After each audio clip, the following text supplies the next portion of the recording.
Welcome to the Q&A! We broke the ice, right? Welcome to our Q&A.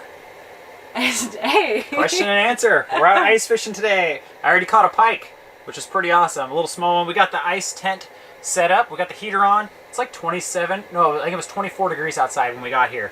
So it's like cooking in here already. This is nice. It's a warm day. It's snowing. We have a lot of water or some overflow in this hut of ours, which is awesome. It's like 2 inches of water on the ground. We're swimming. We're going to be answering your guys' questions today as best we can. It's been a long time since we've done one of these videos, and it's not really quite right up our alley, but I think we're going to try to make it a point to address some topics. Yep. So, backstory. I'm Eric.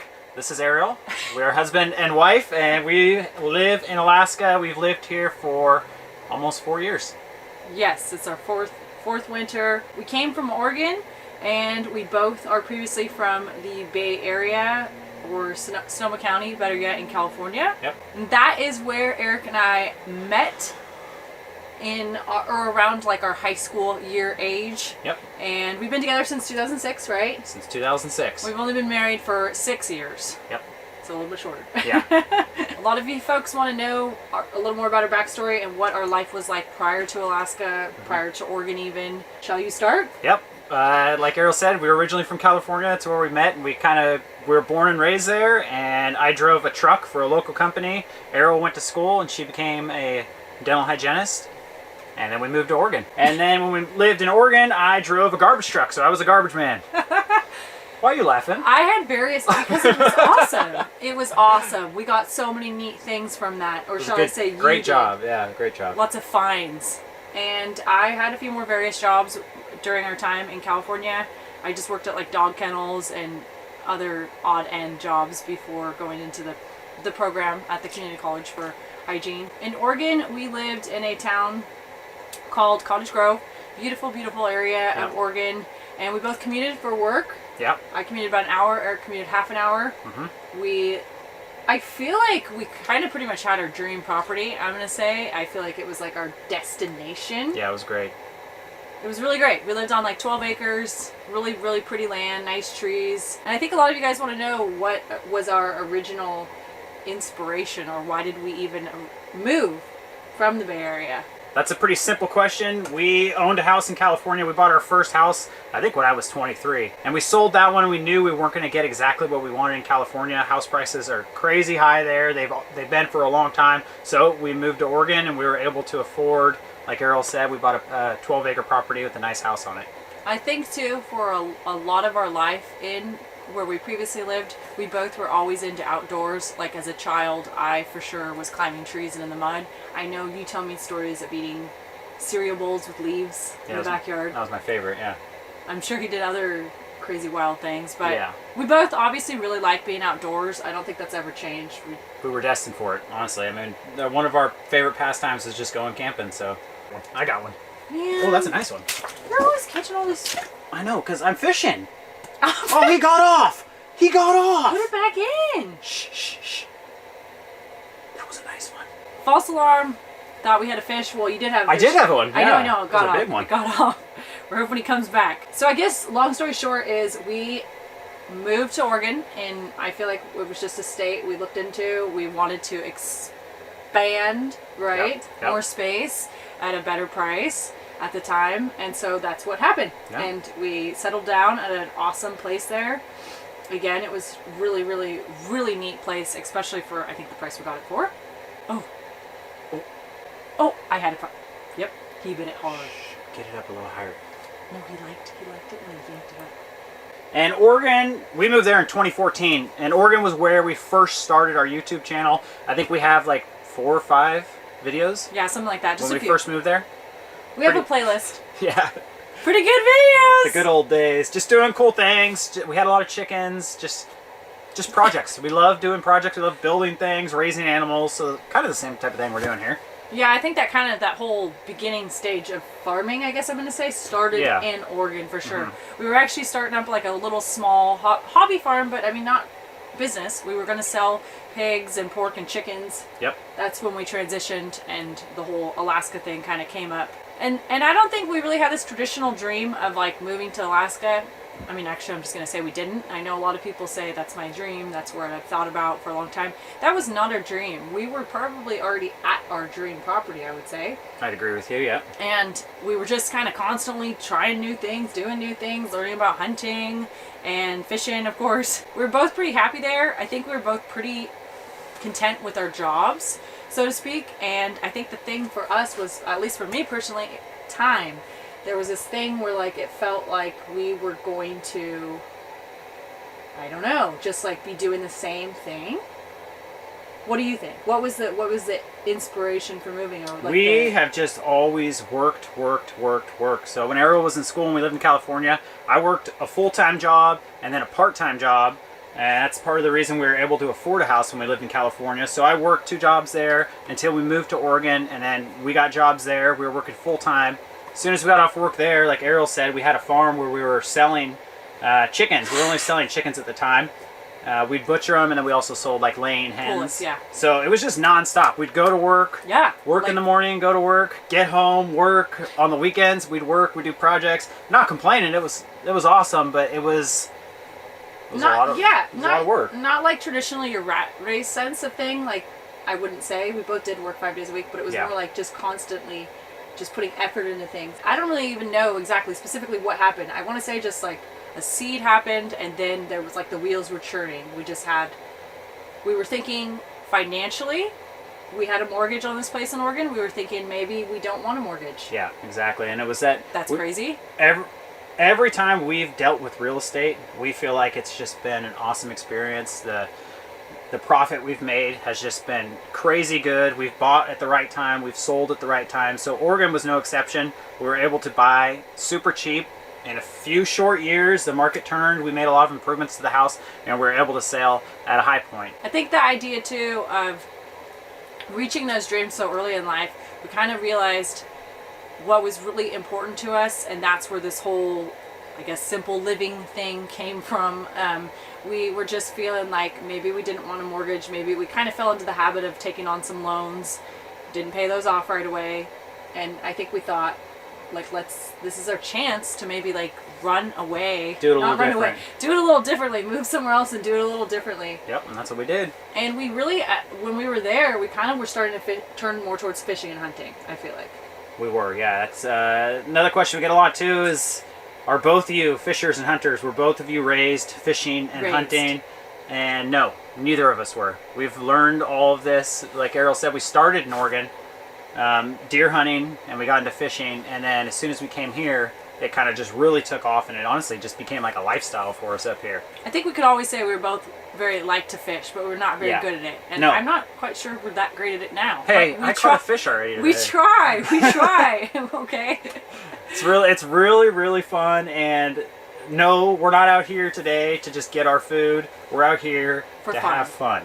You know, fishing is it's stressful. There's anxiety, but there's the reward when you feel that fish, and that's what we're after. Yeah, pretty much what Eric's saying. We only get so much time, we feel like, and we're just trying to really be conscious of what we're doing with that time. And sometimes it is spent digging holes in wet snow and ice harbors. And it's just on the way out to where we're at now. It's about an 8-mile snow machine ride, and Arielle was just cruising along. She actually went through an open water in the lake. Somehow there was a big hole that wasn't frozen. We were hitting overflow.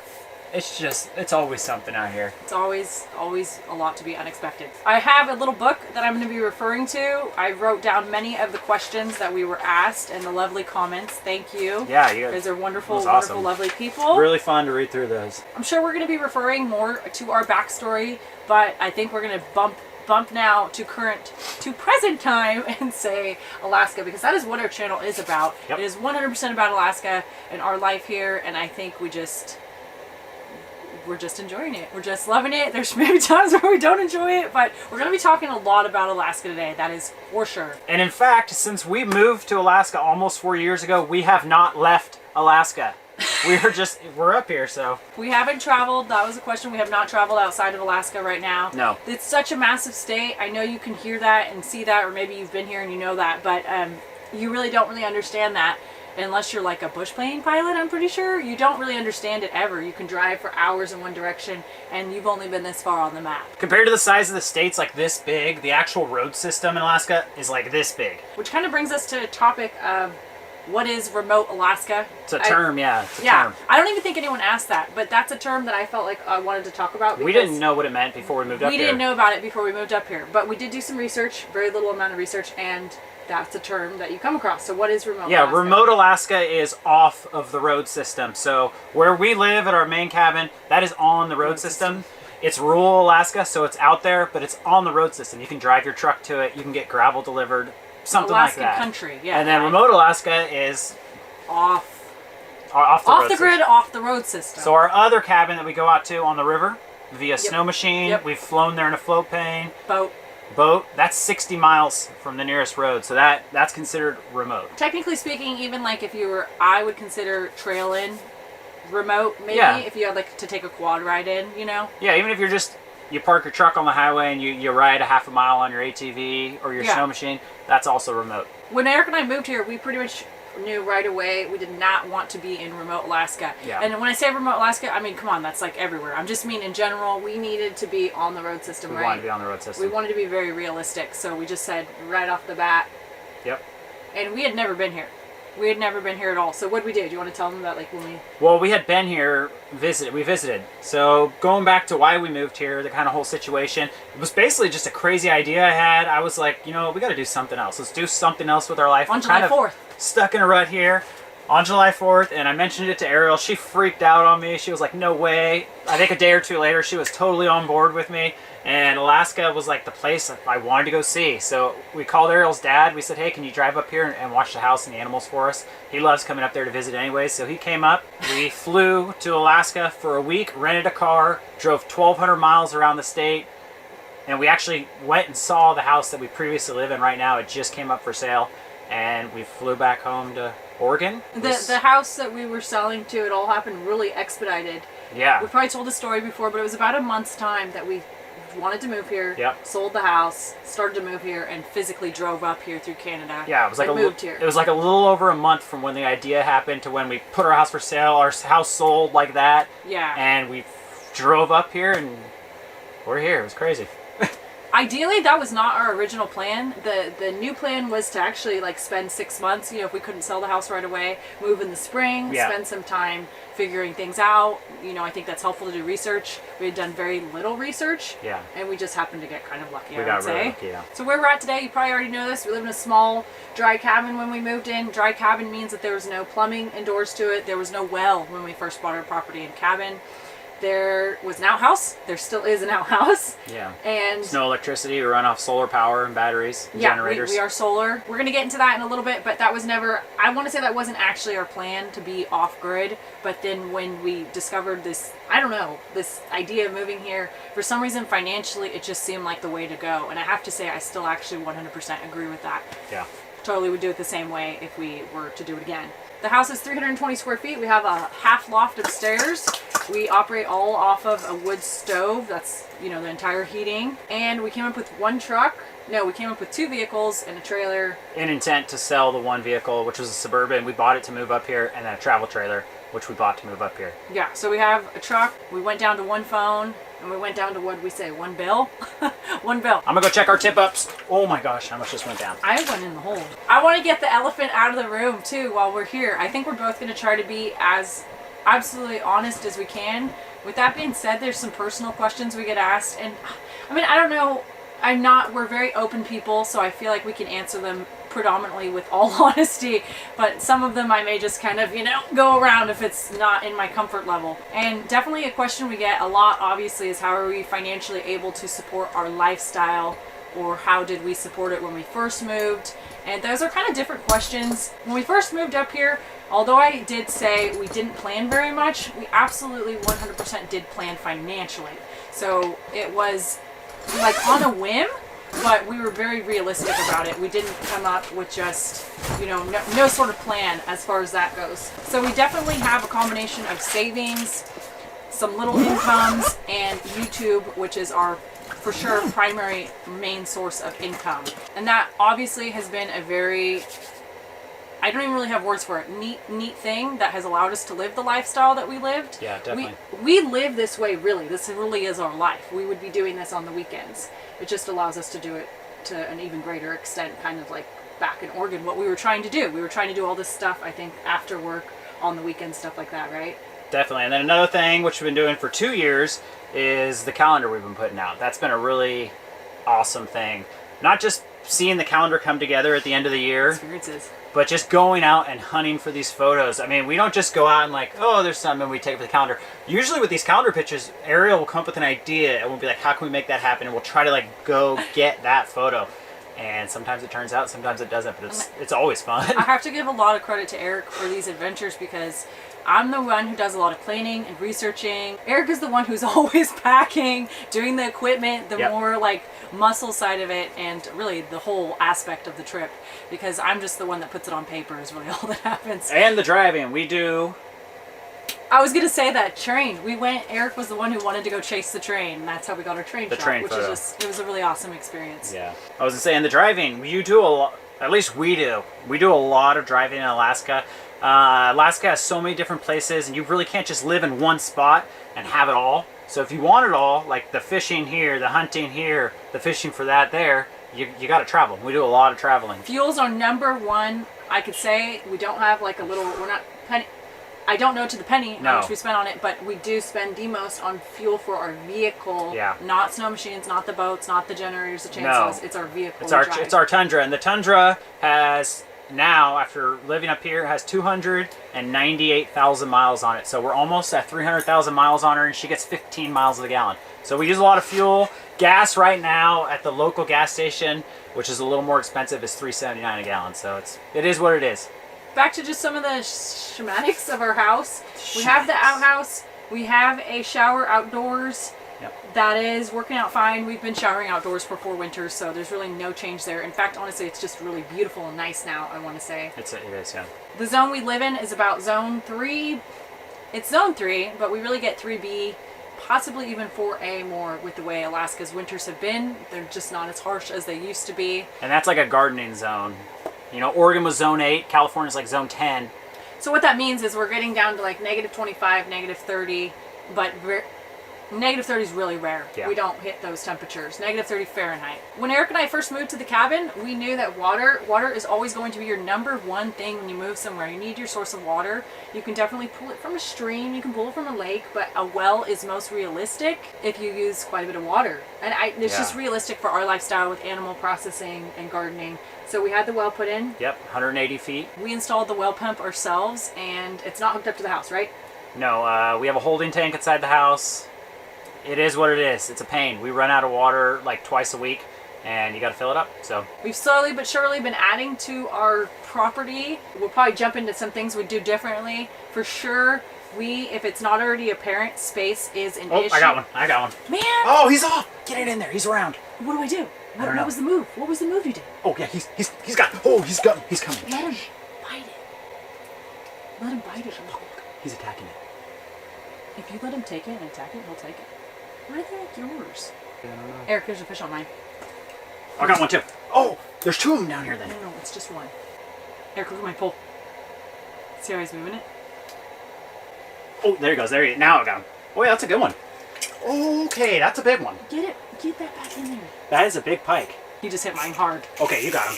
That is Here, set the drag. Take it. Let the drag. Eric, get me the book off my neck. Get the book. You gotta let him fight, baby. What? He's a big one. I didn't bring the gaff. Oh my gosh! Heck yeah! That is a freaking tank! I forgot. Arielle! I don't want to lose him. Oh my gosh, he's so fat! He's big. He's long. He is fat! The pike, in our experience, don't fight that hard when compared to other fish. That one did. He fought. Well, I think it may have been how he was hooked. He's very nice. We're gonna dispatch this guy pretty soon. We're definitely keeping him, but I want to make sure he's out before we actually measure him or anything like that.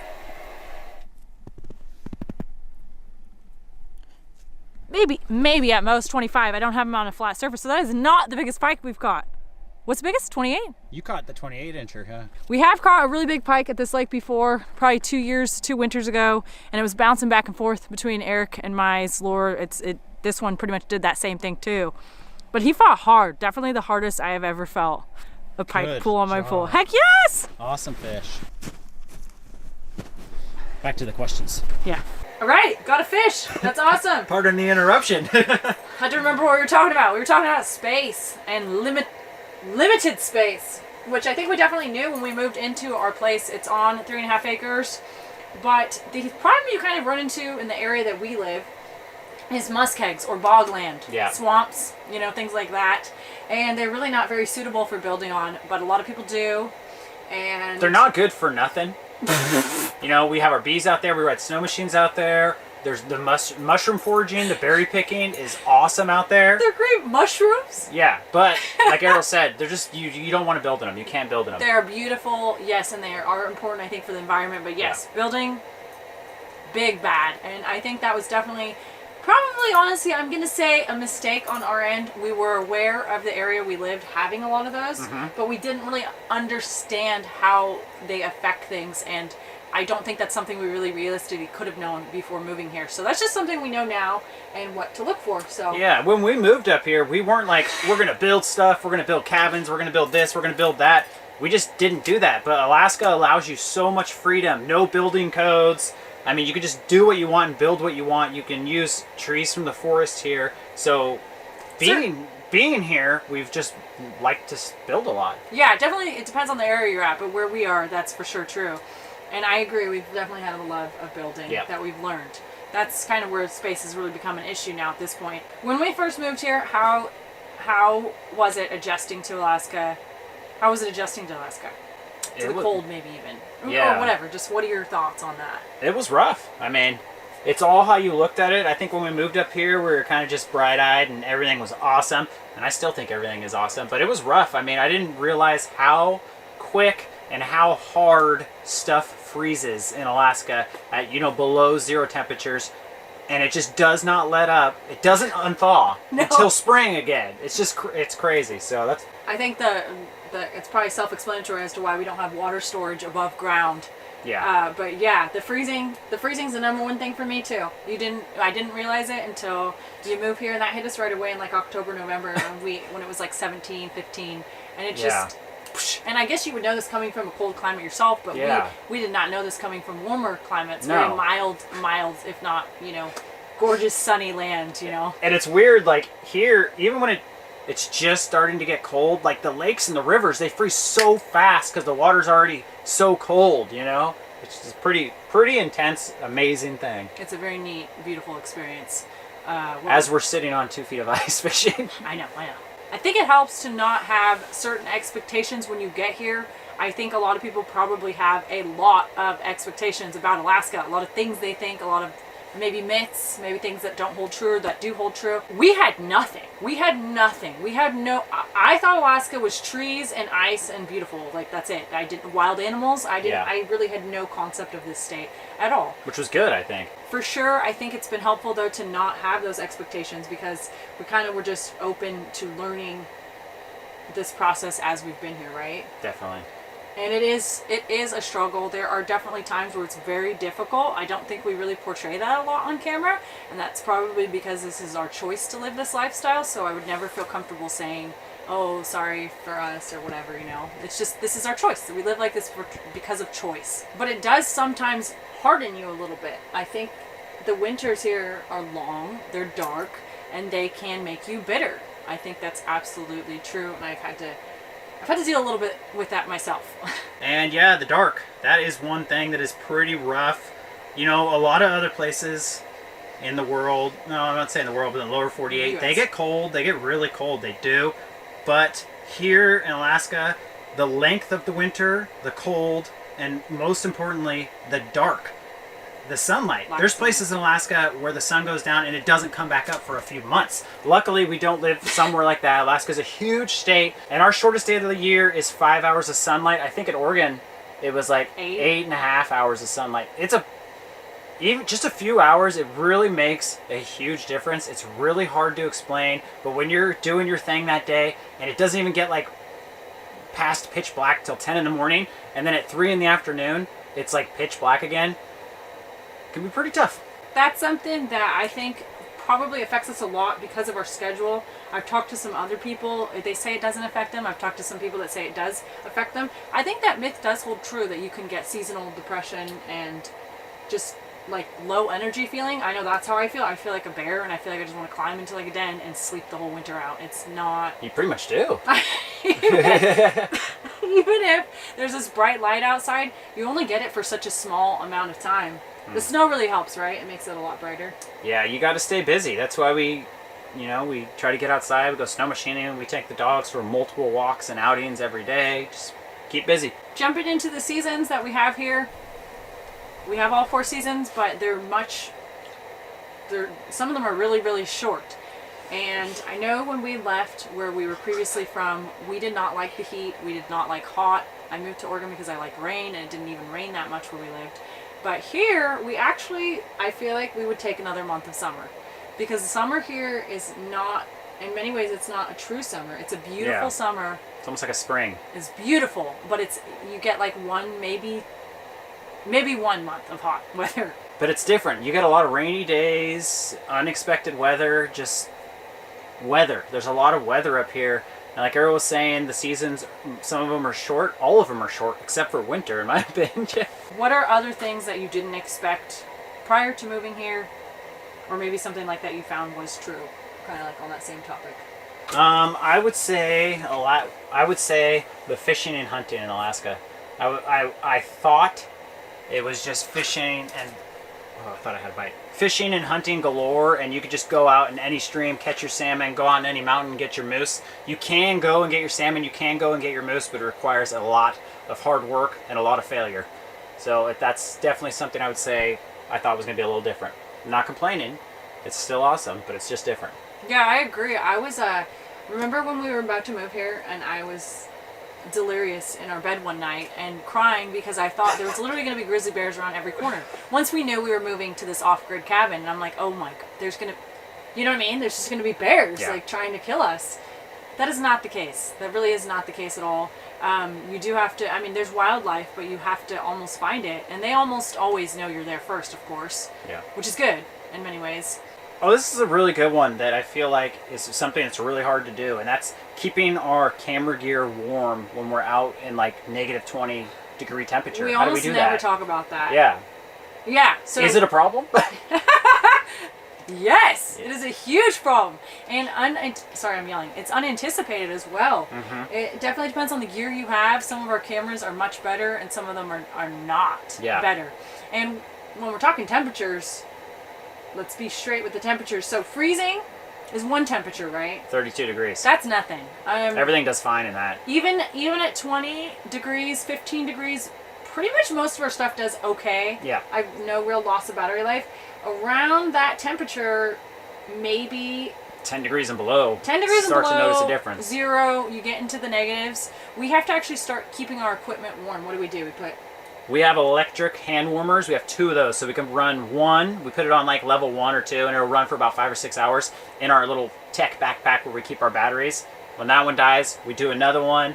And our main camera that we use to film, the one we're using right now, is actually the one that's the worst on batteries. It's a small camera, it has a really small battery. And when Eric's like saying this, when we went to the Spencer Glacier earlier in the season, I mean, we're talking battery life, our GoPro as well. In those temperatures, negative 15 Fahrenheit, you get maybe not even 5 minutes. Oh, I'd say like 2. It was insane. So you're used to, you only have like 3 batteries, and you're used to getting a few hours. Yeah. And even with them being warmed up, they don't even still last. Yeah, so what we'll do, it'll die. Well, it'll say it's dead. It's not actually dead. It's just not going to function the camera anymore. You have to take it out, put it somewhere close on your body to keep it warm, or put it back with the hand warmers, grab a warm one, put it in, and just keep switching them out and switching them out. So it is a hassle, but at the same time, we love filming. We love Alaska. We love showing it to you. Yeah. I would literally get, what's it called? Frostbite on my hands probably trying to do it. Oh my gosh, you get mad, getting drone scenes because it's like some of the most beautiful things you see in winter. That's the thing about winter here is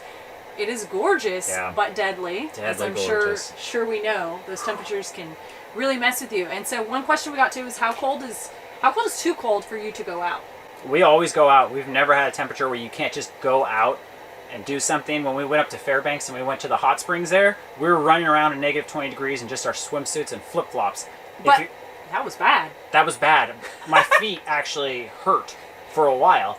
But it's, I mean, it is what it is. You got to dress for the occasion. No, if it's negative 30, you're probably not going to want to go on a really long snow machine ride. You totally could if you had the right gear, but that's, yeah, negative 30 to negative 50, I'd say. And we've never really been in that, right? Yeah, no, but I'd say that at that point, you probably want to start doing stuff a little closer to home, going outside to get firewood, and that's about it. We have acclimated, I think, to the cold temperatures quite a bit because we don't wear gloves a lot if it's, honestly, this year and above, if it's single digits, 10 or above, if we're doing things, usually we can keep our hands warm by just moving them and doing stuff, right? Yeah. But of course, like riding or certain things, we will put gloves on. It's really weird. You can actually tell the difference between such slight temperatures here where we're at. I feel like if it's, like we said, 32 is no big deal. 20, still very pleasant. Yeah. Teens, decently pleasant still. 0 and above, you can tell once you start getting near that 0 mark. I still think that's okay for a lot of things, especially taking our dogs out. That's still okay for that. Once we get down below 0, that changes. We add boots to our dogs because the ice can be so cold, the ground can be so cold it burns their feet, right? Yeah. Yep. Bothers their feet. And at that point too, just like for me, I will actually put gloves if we're doing some chores around the house, like the chickens, because that's when metal starts to burn you, right? In the negative teens. Yeah. And that hurts. Oh, yeah. If you touch aluminum.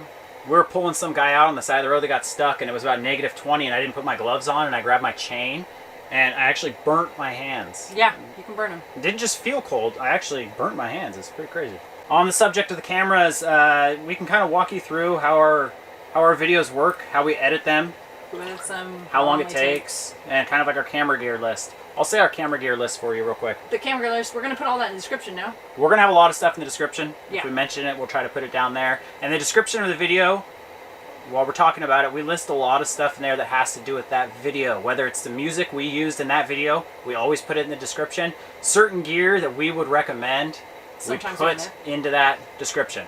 Just an FYI. So, we have 2 cameras. One is one we're using right now. We use it for filming. We have another one, which we call Arielle's camera, and that's a Canon camera, and she mostly uses that for photography. That was our first camera, but yeah. We have a GoPro Hero 8, which is a few years old, and then we have a drone. We have a DJI Mavic Pro Platinum. No surprise, Eric and I generally buy older equipment, or like the older models. Last year's model, yeah. Even sometimes more than that, yeah. Eric is the main editor for sure. And we both film. Yeah, well, let's just break down a video how it works. We come up with the idea. I'm going to say Arielle's the main idea comer-upper with. She just has these ideas, and they start as just an idea on a piece of paper, and we put a video together on what we want to do and whatnot. So we go out, we will film the video. Some of our videos have taken 2 weeks full of footage. Sometimes we'll go out and we'll film a whole entire video in one day, like the one we're filming right now. We'll go home. We have a laptop that we edit our videos on. 2 laptops, yeah. Well, we edit the videos on one laptop. I do it on mine, and it constantly freezes. It's not a high enough power laptop for the editing system we use. You're taking all the beauty and allure away from it. It's bad. And then we'll go home, we'll upload the clips onto our computer from multiple different cameras. Sometimes there'll be 300-400 clips in a really long video. I'll edit the video through once. I'll make more adjustments. I'll edit it through one more time. Then Arielle will come on the computer. She'll edit the video through, give it her touch, and I'll upload the video to our phone. And then from our phone, we actually upload it through our internet on the phone onto YouTube. And that's how it works. That was a little bit more of a big answer. It is very time consuming. I think one thing I wanted to say that you touched on is, even though I come up with maybe concepts for videos, they're just concepts that we're already doing. We, as you may have noticed, don't like to do the same subjects over and over. Even though we may go fishing back to back, we don't want to show you that back to back. I don't know why my mind is, we're so trying to kind of constantly keep you engaged, I guess would be the word. So we do a lot of things outside of video filming, but video filming is our primary, it's our life and our business in one. Yep. Right? They're married together, I'd say, honestly. Very time consuming. I would say we film 4 days out of the week, 5 days out of the week, sometimes more days out of the week. I would say, and if we're not filming, we're editing, or we're uploading, or we're coming up with new ideas. Primary, that is because, yes, well, you just said for sure. It is so inspiring here that you see something and we want to Yeah. share it. Yeah. I see something, I'm like, ah, get out the camera, right? I mean, oh my gosh, yeah, like just the stuff we go do here. yeah. I'm sitting here saying it takes a long time, it takes a lot out of us. But it's because you love it. We're going to see such cool places. We want to come up with these new ideas, and we want to go out and we want to film this stuff. Moving to a lighter note, what are some of your favorite videos to film or edit? Eric. Definitely videos with a lot of like nature footage, animal footage, drone footage, and music. I love those ones. I think he did such a good job editing those. I really like that a lot. And then I actually really love watching back and get like the fishing ones. And that's just because I'm a fishing nut. I really love those videos. Yep, those are cool too. What is your favorite color? Orange. I knew you were going to say that. Mine's blue-green. What caliber guns do you carry mostly? Our revolvers that we'll wear on our chest and our chest holsters, we'll wear those in the summer mostly. Or I got mine out here in the winter. Mine's a 454 Casull. It's a pretty big caliber. It's a pretty popular one up here. Arielle, she carries a 357 Magnum. Do you always stand to eat? We stand to eat as part of the show here. We don't have, Arielle said, our cabin's tiny. We don't have an actual dining room table or anything. Yeah, for sure it's space, right? Yeah, I mean, we like to stand there, and then honestly, most of the time we just go sit on our couch. And we actually joke, we don't like our couch very much, so we always talk badly about it. But yeah, we're just trying to present something that looks nice and let you guys see the food. And I don't have a problem with enjoy it. standing to eat. We do stand to eat, right? Yeah. We do. I don't think it's a big deal. Especially if we're in a hurry. Honestly, if we had more space, we'd have a table. Yeah. Whose idea was it to start the channel? It was mine. I don't know. I took a video production class in high school, and it was always really fun. Me and my friends were in these little groups, and we'd edit videos that the school would, show to all the classes in the morning and whatnot, just stuff about the school. And then out of school, we started making our own videos, and years went by. And in Oregon, we were doing some really cool stuff. And I was like, you know what? I'm gonna go get a cheap video camera, and I'm gonna start filming it, and I'm gonna make a YouTube channel. And that's what we did. We started that back in Oregon. Yeah, I had wanted to start like a website for our farm, and I was more into writing. I still very much am into writing, but I like photography, and I also like videography. Yeah. I don't like editing. I do not like editing. Eric's the editing pro, not me. Yeah, Arielle's not allowed to edit. Can you think of a time that has been like our toughest time here, or a particular situation? Oh my gosh, I'll tell you right now. This is a double-edged sword, because this was one of our hardest situations, and then it turned out to be like one of the most rewarding. What? When we went to Chitna and went fishing. We went dip netting in Chitna. We did a video on it. It was called dip netting for Copper River red salmon, something like that. And we actually went there. It was hard. Bo, one of our dogs, he was sick the whole entire time, so he was like puking. And we hiked so far, we fished so hard, or we dip netted. We actually left, went about an hour home, camped. Arielle woke up the next morning and was like, let's go back, let's hike further, let's do it. And I was like, whatever, fine. I was just so mad and over it. And we went out there and we dip netted 26? 27, I think. 26, maybe 26, I don't know. 26, 27, more than enough for us. And it was just unbelievable we that walked we did that. in 3.5 miles. We're so grateful too. If you saw the video, a gentleman was offered to give us a ride. Otherwise, Eric and I literally would have lugged hundreds of pounds of salmon back. All our gear and everything. The battle. I mean, yeah, that was miserable. So hard and so rewarding at the end. I don't think we've ever actually really been in any seriously bad situations while we were out. Oh my gosh, just the other day we went snow machining. Okay, you're being dramatic. They never escalated is what I'm getting at. All of our adventures always 100% of the time go unplanned. Something happens you didn't foresee. Yep. No matter how much you plan for it, no matter how many tools you bring, that always happens. But what I'm saying is, it's never gotten to the point where we're walking home or like calling for help. We're struggling, we're calling for help. No, the struggling's there, sorry. But yes, we're not calling for help. That's what I mean. We've never been in a situation where, but we have, yeah, things could have gotten a lot worse in many situations we've been in, which is why we've learned, and now we take extra care. We bring extra gear. We know it works. We know what not to do. Recovery gear here is huge. Oh my Eric gosh, yeah. carries, what do you carry? You just Oh an my gosh. assortment of everything. Depending on what we're doing, whether we're just in our pickup, you have one set of gear you got to bring. If we're on snow machines, you have a different set of gear you have to bring. If we're on the six-wheeler, different gear. If we're in the boat, we have our own tools for that. And like We're still learning and adding stuff. Always, for some reason here, need to be prepared for things that can happen. And I don't know why that is. We've talked about this. For some reason in California and in Oregon, most of the time, not always Oregon, I don't know if I'm just like, this is going to sound bad, but things always went our way, right? They always went our way. We work hard and we can get to where we need to be. Yeah. Alaska will teach you differently. She has so many things to teach you, and she will choose what you do at the end of the day, because she's got it out for you. She's got it. Yes, it's genuinely crazy. speaking, when we go out on these adventures, it's a thrill because you genuinely don't know if you're going to come back. You're like, I may not come home today. And that's a serious conversation you have to have with yourself or with each other. Like, hey, you go first, because if you go down, I'm still alive to help you or get our dogs back. Yeah. I mean, it really is, it can get very scary sometimes. Most of the time. Yes, most of the times. I think we underplay it. I think we really do a lot.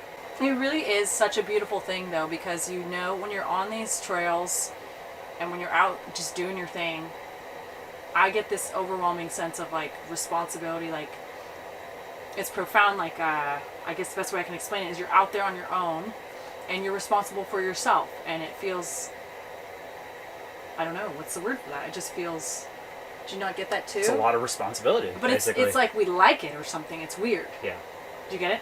It's a lot of responsibility. We feel very responsible for our choices and the things that happen to us. Yeah, like the lake we're on right now, there's not like someone saying, hey guys, the trail's good, the lake's safe, you're good to go, fish there, fish there. No, this, you could come out here when no one else has been out here and the ice could be thin, you could go through and no one will ever find you. It's you gotta do your own research. There's no one telling you it's safe, there's no one telling you that it's unsafe, so. Glad I got that off my chest. What was a TV show you liked as a child? As a child? Young child, teeny weeny, whatever you want to say. Teeny weeny. I like Seinfeld a lot. That's not, you didn't like that as a kid, did you? My dad was always watching it. I didn't like it that much, but I like it now. As a kid, I don't know. I liked Courage the Cowardly Dog. Oh yeah, you did like him. So you don't have any? No, I don't think so. That's sad. Mighty Mouse, I remember watching that at my grandma's house. If you could have one superpower, what would it be? Was it teleportation? Is that one? Teleportation is a superpower for sure. Oh my gosh, I'd totally take that. Are you kidding me? I'd choose live forever, but that's a run. That's if you could teleport, that's like living forever. You could live a lifetime. Yeah, it is. Think about that. You could get hurt on your teleportation. Okay. I'd choose forever life. Okay. Forever life. Sweet. Wow. Let's jump back a little bit to when we moved here. Whose idea it was? I think you already said it was your idea. It was very wild, crazy idea. I was very content at the time with where we lived and what we were starting up. I was very happy about it, and that kind of like threw me for a curveball, just being honest. Sorry about that. Never once have I ever in my mind regretted it. In fact, I have regrets, but I don't have regrets about that. I don't. The things we have seen here and learned and just about ourselves, it's like an experience I didn't get before. So we get it here to the max, and it is incredible to say the least, right? One of the questions when I was reading through was when you got here, would you buy raw land, you know, if you were coming like back then, or now would you buy raw land? Raw land, like just a piece of property, nothing on it. Like our other property that we have, yeah. Yeah, just untouched land. That was no, right? We said no at the time. Yeah. You can. Some people do some crazy things here, but for us, like I said, we aren't builders. We're learning to build. We're learning to do things, and the building season here is so short that if you want to move up here, get raw land, put something in, and live there, you have a very short window to do it, and everyone else is also doing it in that very short window. And resources here in Alaska are just really hard to come by. Yeah. Extremely hard to come by. I think I fall in the balance of, we do your planning, but be realistic with what you set out to do, because it's very easy to be over ambitious. I mean, even we're over ambitious, and we know when we make this list of things we want to do, we already know maybe not even half of it's going to get done in a year. Not even, of course. And then so it gets pushed off for another year or another year, right? But anything is possible. Depending on how hard you want to work and your drive, you could definitely get a lot of stuff done up here. Being our current situation where we had a cabin and we have running water, well, so to speak, that's what's kind of allowed us to branch out, right? That's what it's allowed us the time to go fishing and hunting and exploring and Yeah. To have chickens, to have a garden, and I Yep. think that has always been a priority of mine and yours, right? Definitely. If you're spending all your time building, if you got to get that house done and whatnot, chances are you're not going to go dip netting for all the runs of salmon. You're not going to go out and go caribou hunting. You're probably not going to go moose hunting that year. It's just Priorities, yeah. Yeah, I mean, you can only spread yourself so thin. What is a structure that you're most proud of that we've built? I'd probably say our most recent big build, Oh, that one? the Connex Lean-To. That I like it because it's big and beefy, and it's got a ton of snow on it right now, and it's just no problem. It's just a really cool structure, and it's just been so useful for me. That could be a commercial, like a slogan. I like it because it's big and beefy. What's yours, the shower? No. Oh. The shower is a spa to me. The shower Beautiful, is yeah. gorgeous. It's actually the woodshed, and that was the one I was most resistant on. When we had to build that, I was so bitter about it because we had to spend a summer doing that. Well, only a few weeks. 2 weeks in an Alaskan summer is the most precious time you will ever feel in your life. You will never understand it. Maybe you do understand it. Maybe this is just me saying this, right? So you live here, yeah. Summer is like precious, precious time. Precious. But precious time. So very the cool. woodshed for me. I love our woodshed. Cool, I do too. What's your favorite fish to catch? And maybe like your favorite fish since we've lived here to eat. Oh my gosh. Flavor-wise. I'm gonna say my favorite fish to catch is snagging red salmon or sockeye salmon in Seward. Probably because it's like the first major salmon fishing of the year up here. It's super crowded. Everyone's going out there. Everyone's like pumped to go salmon fishing. And when the run's good, I mean, it's just super fun. And I'd probably say my favorite fish to eat is really fresh salmon. Red salmon, doesn't matter where we get it from, but making a sushi out of it, really fresh. Wow. Yeah, I'm gonna agree with you for sure. I'd say the fresh sushi salmon, and then I would also say pike has a phenomenal flavor in my opinion. I agree. We fish for it a lot, but it's really a really great fish. No, I even like it almost better than halibut. I mean, it's good. It's great. No, it's really good. Another fun type of fishing is one we've done before, like flossing on the Russian River. Yeah. Just I would say salmon fishing too, for sure, because when you get them on the rod. It's just really, really, really fun. The power. I mean, it's crazy. We snap fishing lines all the time, but we've actually snapped fishing poles up here, catching salmon in like little streams and stuff. It's crazy the way these fish fight. I mean, it's great. It's great. It's amazing. I'm just like looking forward to summer right now. What is your obsession with planes in Alaska? That wasn't actually a real question, but I made it up. For me? I'm kind of like just saying. Planes. Yeah, the planes. There's so many people here that have, well, I just call them bush planes, but there's all different kinds. And they're just small personal planes that people own. And they can literally go places in Alaska, like this lake behind us, and land if they wanted and fish. Or a riverbank, or a beach, or a mountain. And they fly low, they do turns hard, and it's just something I enjoy to watch. We both definitely enjoy to watch it. I think we're both. Oh yeah. I don't know much about them, but I really enjoy watching them, and it's like a phenomenal experience when you're out in the lake and you see them land in front of you. I think it's one of those things, like we just came here and I feel like we wanted to embrace Alaska. And Planes are a huge, huge, huge part of Alaska. Yes. So learn to love them because they're awesome. They're loud. Well, this is kind of a cool question. Do you guys have any pictures of your dogs/cats when they were puppies or a kitten? Yeah, we're gonna try to include some of those photos. We get a lot of questions about the dogs and the cat that we have now. We came up here with 2 cats and 2 dogs. Bo is a mix. It's a mix of a few different things, we think. So he's a black and white dog, and we have Bandit, who is a Catahoula. They are actually the same age. They are both's probably 12, and Bandit is turning 12. So they're both pretty much 12. About 12, yeah. And we know there's a difference in their energy level, but they're the same age, is all I can say. They're both doing good, from what I think. We have a cat named Peppercorn, and she is 5 to 6. We weren't spot on her age when we got her. She's just a black cat, just kind of. Just a black cat. No, she's not a breed. Yeah, she's not. Yeah. She's a cool little cat, though. Our other cat was a tabby. His name was Hunter. We lost him 2 years back. And so we just have Peppy now. They do pretty well here. Yep. The dogs, when we first moved here, were great on adventures, right? We could take them out, but they're getting older. yeah, they stay home a lot by the warm fire, right? Yeah. And Bandit we got as a puppy. We got him at what, 8 weeks, and Bo we adopted when he was about 6 months to a year old. 6 months to a year, yeah. And so we've had him pretty much their whole entire lives. We have had all the animals their whole lives, yeah. They're doing good up here. I think the cat does okay because she has longer fur. That's something I probably overlooked when we moved here.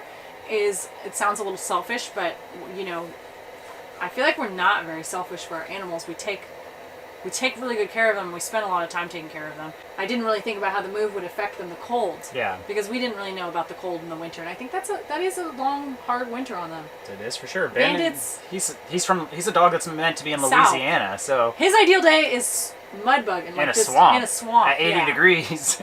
A lot of you want to know, what do we do when we leave our house, and how do we like prepare, how do we keep the house warm, how do we deal with the chickens, the cat, whomever. The dogs get our warm fire when we leave. It's just not an option to not leave a wood stove going when you leave. Yeah. Obviously it only burns for a certain amount of time, so we have another little setup if we're leaving for extended periods. Our chickens, back when we had the farm, we got pretty good because we were full-time still. We got pretty good at setting them up for long periods, right? Definitely. Chickens are easy. Chickens are easy in my opinion, so are the bees. And the cat is a little bit harder because we have to keep the house warm. Yeah, if we go out to the cabin overnight and the cat's staying home, we'll start a good fire when we leave. And then we have something called a vent, I think it's called a vent-free or a ventless propane heater. And it's like a wall mount heater that's meant to go inside a house, and it doesn't actually vent outside. It has a built-in thermostat. I set it at 60 degrees. I hook it up to either a 5-gallon propane or a bigger one, and honestly it works amazing. It'll keep the house at 60 degrees for days. Super important not to have a frozen cat, but also for the canned food. Yep, water line. We have little water lines. Our little water line from our holding tank to our sink can freeze. So yeah, and that's a nightmare. It's pretty easy. I don't ever like to feel like I'm inconveniencing someone, overstepping, asking too much of someone. No, those are all very important. I can't think of the word. Indouted? I can't think of the right word. Basically, like, if you give me something, then now I owe you something. So I don't like that. I think you don't like that either. Maybe that's just me. Yeah, no, for sure. We both don't like to inconvenience people and ask them for favors. So we rarely ask our neighbors for favors. And in fact, the dogs being 12, I was thinking about this last night. We have kenneled them once for our honeymoon, and we had my dad take care of them twice. I think there's been maybe 2 other occasions where we had one of our parents watch them for like half a day or something like that. Yeah. We don't ask for a lot of favors. And I think that's just because we're just busy ourselves. And I feel like we'd rather do the favor. We have no problem helping our neighbors, but it's hard for us to ask for stuff. Absolutely. I think it's probably a pride thing because I have no problem doing a favor and not expecting anything back at all. A lot of you want to know how often we go to the grocery store and what type of things we buy from the grocery store. That is like, to me, it's not a straight answer. We don't do hauls. I don't think we do hauls where we're purchasing a lot of things, is what I'm getting at. Yeah. We more do intermittent, like once a month, like just a few things here and there. My main thing is half and half. We love to have coffee. We do buy half and half. I love to have half and half. So half and half we buy. Right now we do buy milk when we go to the grocery store because Arielle has a kefir grain she likes to use. So that's something we're buying on a weekly basis for sure. We are really stocked up as far as food goes. We have done a lot of planning and prepping and been fortunate, and so we have a lot right now. Meat, fish, canned food, grains. Stocked up in that department. I mean, we could go months without going to the grocery store, but like I said, we do like to have a few things. Another thing that came up was, what do you do like when you don't want to cook? Do you grab a bite when you go to town? Something like that. The biggest town next to us is about an hour away, right? Yeah. And we are suckers. We're super frugal. Eric and I are frugal. We've been frugal, I want to say, since I came out of the womb. I think we're frugal. For sure. We're very frugal. So we either like to go into a store and buy some things if we don't feel like bringing our own food or making our own food. Like the grocery store. Buy stuff to make sandwiches. Something like that. Something quick if you're traveling a lot in the summer. Bagels and cream cheese. And we are suckers for like convenience, like maybe a gas station or fast food. And that's just because we don't always do that, but it's more like it's quick, it's fast, it gets the job done. Cheap. It's cheap-ish. It's much cheaper than eating out at a restaurant. So we don't really dine into restaurants at all. And generally speaking, we do try to eat our own food, but obviously we're eating grocery store food too. I mean, we do. Mostly when we go to town, I'm probably going to say it's for something that I need, because I feel like we're always getting like stuff for equipment, whether it be like camera gear, something breaks, like we had to take our camera in because it fell off the snow machine and broke. I have to go to the Honda shop and I have to get a few parts for our snowblower. The belt's about to break. I broke a bolt on it and I broke something else on it, but it's mostly like running to get equipment. Eric is very mechanically inclined. I think that's just your background, maybe it's just you, but you have to do all of our... It's my grandpa. You have to do all of our maintenance, all of our taking care of equipment, like everything. I do the gardening, you know what I mean? And half the year I gotta do it in the snow. It's not that fun. You do a lot here. I mean, he does a little bit of everything, I feel like. So these are really cool ones and they're kind of tied together. What is our gardening / vegetable eating history, and what is gardening tips that you could give to somebody? You gonna let me answer this one? I love gardening. The truth is, we moved out at a young age together, and I don't know why exactly, but we were already into eating vegetables. I know that. I don't feel like a lot of Americans are very into eating an array of vegetables. Just saying that. I think we already were. I don't know why. Maybe it was what our parents cooked and things like that. We just were interested in eating different foods. Especially you, actually. Yeah. You probably turned me on more to that. And cooking. We started cooking together. At a very young age, we started what's called a CSA. It's Community Shared Agriculture, where you go get like a little veggie box. Community Supported Agriculture, isn't it? Shared, supported, both. It's both. You can both. Oh, CSSA. I'm just kidding.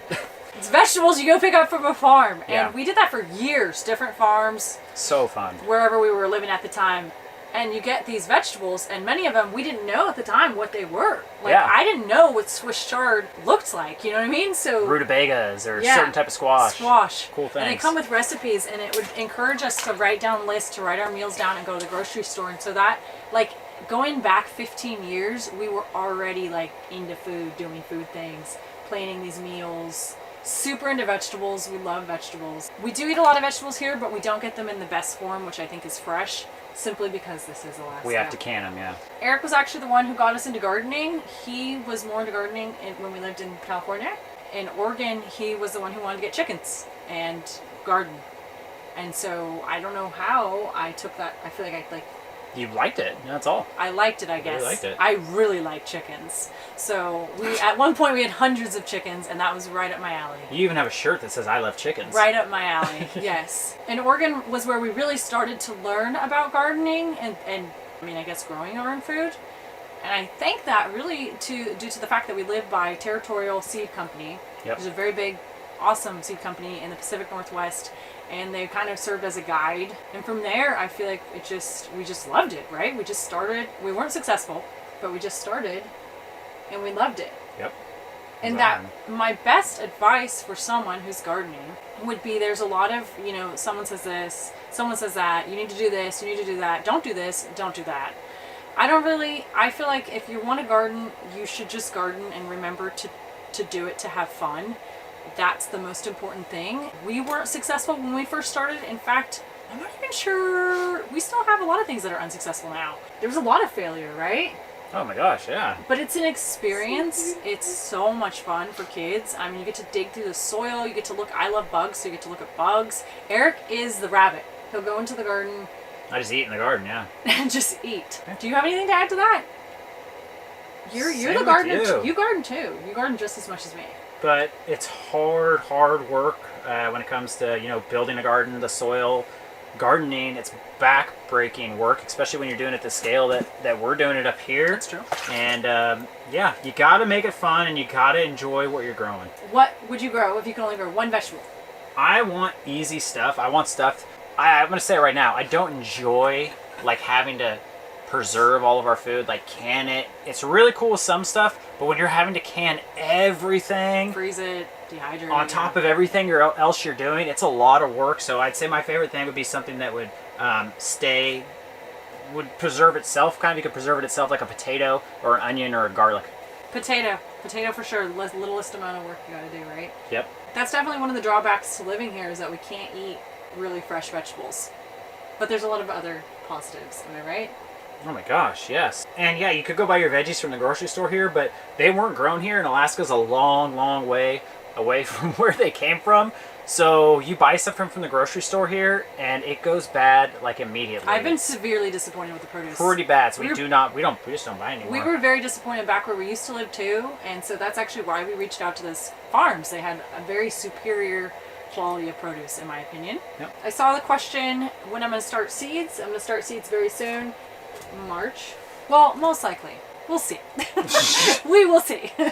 But yeah, I usually start them in March indoors. We do all our seeds starting indoors or direct sow outside. I get a lot of questions on if we ever see the Northern Lights.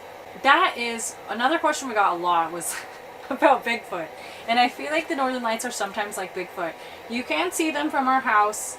We don't live up that high, you know, interior Alaska where it's extremely good, that belt, but they're very difficult to predict. We have seen them. We've seen great shows. We have. They're very difficult to predict though. You can see them from 8 p.m. to like 6 a.m. And so literally it can only be a half an hour show and you have to stay up all night. It's usually when it's extremely cold too. And they're hard to photograph, they're hard to film. That's something we have goals. And Yep. I think they're actually going to be getting a little bit better in the next few years. So we hope to be able to share those with you because they're absolutely beautiful. What area of Alaska would you live in if you couldn't live? Like, what's another area you really love that you've been to? Oh my gosh, that I've been to another area I love. You haven't been to everywhere. For me, I wouldn't go anywhere warmer. I would stay in kind of a climate we live in now, the temperatures we get, or I'd go somewhere where it was even a little bit colder. Living up here a few years, I've really come to love ice fishing and snow machine riding. And to do those things, you need cold temperatures for the rivers to freeze and the lakes to freeze. I don't have a specific spot. We haven't been everywhere, but I would say that I guess I'd go north or east. East, west, north. Yeah, they're colder than us.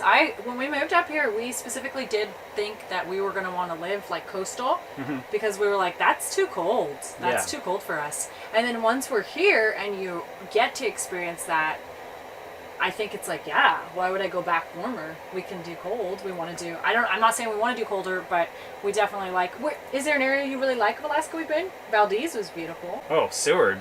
Seward's probably one of the most beautiful places I've ever seen. It's just insanely green, huge mountains that just go right into the blue ocean. Beautiful Insane. Sights all around, honestly. Oh my gosh. I know when we first got here, this was not a part of the plan, snow machining, but that has become like a love of mine. I cannot describe it in any way except for like being on a roller coaster and you're the operator. It's like a dirt bike on the snow, and it can get you places that you just can't go in the summertime. In the winter, all those areas that are remote or inaccessible or swamps that are not good for crossing, you can get now to them. You can. No problem. It becomes a highway around here. It's really crazy. Again, you're on your own when you do it, but it's really a neat experience. And I don't know. I love snow machining. I particularly love. Do you want this open?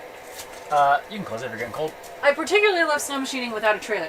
Yeah, it's really fun and way funner. And we get the question on what our snow machines are. Yes. Like, what do we have? And we have 3 of them.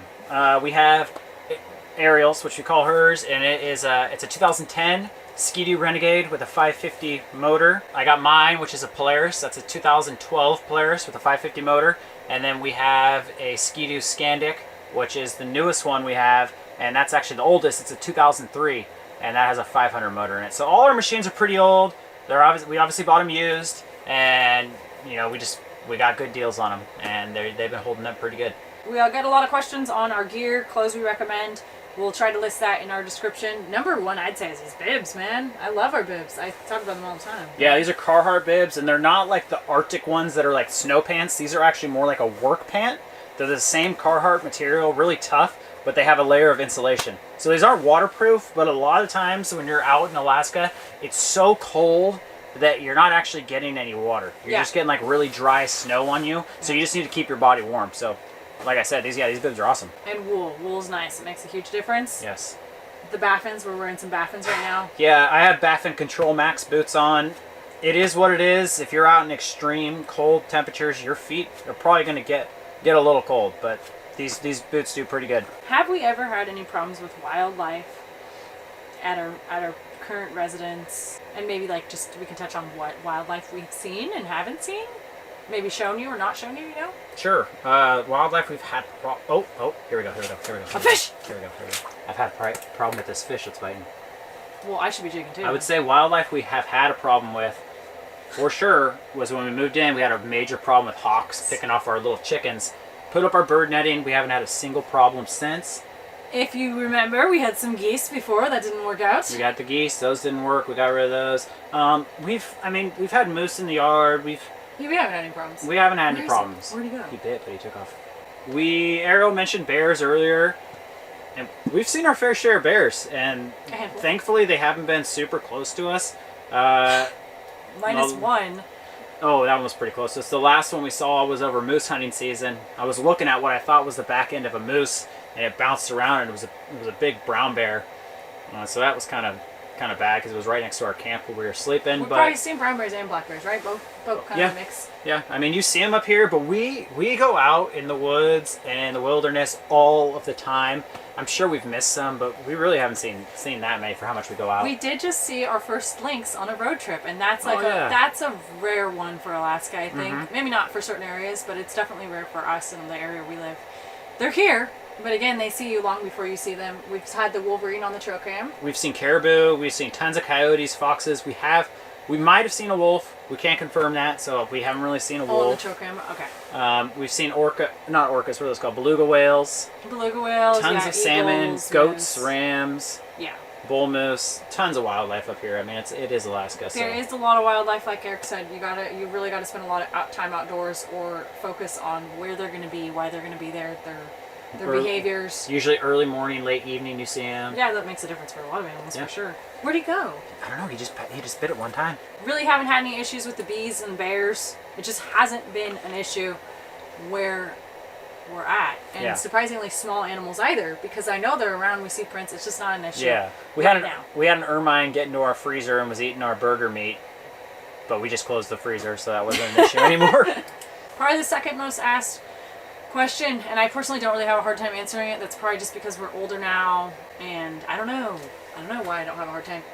Do we plan on adding any children to beef mix? I guess is what I'm saying. Are you gonna answer it, or am I gonna answer it? The answer is no, we don't. I mean, yeah, it's a pretty flat answer. Plain and simple. That's just our choice and our opinion. We just don't want to have kids, and that's that. We do like kids. We do like children. I feel like it's a little more of a complex answer, but it's not really one I'm willing to divulge into. So let's move to the next one. The answer's no, man. That's what I was gonna say. Can I put this down? I like looking out here and see if I see any goats or anything. We're able to upload our videos through our phone, through our hotspot. Yep, our internet is 100% off our one cell phone. We turn on the mobile hotspot. We've got a pretty good plan, and it gives us a ton of mobile hotspot data, or data, whatever it is, and that's how we have our internet. You were the one with the idea to move here, but I still ask Eric this to this day, why Alaska? And I think at the time, if I had to best guess, it was financially just appropriate for where we saw our life headed, right? That was cost, and you were looking around? Yeah, like Arielle said, beforehand, we were getting really into hunting and fishing in Oregon, and I started thinking about where would be a good place for that, something that was affordable at the time to buy a place, and that offered a lot of, adventure for us, and Alaska came up. Would you say, what's your favorite thing about living here? Or even the easiest thing? I don't know if I can actually think of anything that's easy, but I can think about my favorite. What's my favorite thing about living here? I would say kind of the lifestyle we've created, where we're able to go out and do all these cool things and explore. I gotta say the light. The daylight in the summer. Oh my gosh, yeah. I take mine back. I'd say that too. It's really, really one of those things you can't really put words into it. No. Until you experience it, I guess. And the further north you get more light. I think our longest day of the year is 21 and a half hours of sunlight. And then the sun just barely dips down, so it's still light out. We have no real problem sleeping with the light because we're so exhausted usually from the day. Yeah. But the light makes you it just makes you want to stay up till 1, 2 in the morning. Oh, easily, yeah. You don't usually get up that early, but it's light again at 4. It's light very early, where you could get up and go do an activity. What are some of these things that maybe people wouldn't know, we didn't know till we moved here, and things that have been challenging to adjust to beyond the cold and the freezing per se, you know, like. I'd say one thing that's kind of hard to get used to, but we kind of dealt with it a little bit in Oregon. In Alaska, it seems like, let's say you want a product or you want some work done or you need to get something, there's not like 10 different stores you can go to and like find the product if one place is out or whatnot. Usually there's like one person that hauls gravel in your area. There's like one person that'll rent out equipment in your area. There's one place you can get the metal roofing from. So that was kind of, I guess, lack of resources, lack of businesses. It's kind of hard to get used to. Without driving far, you're talking about like immediately. Yeah.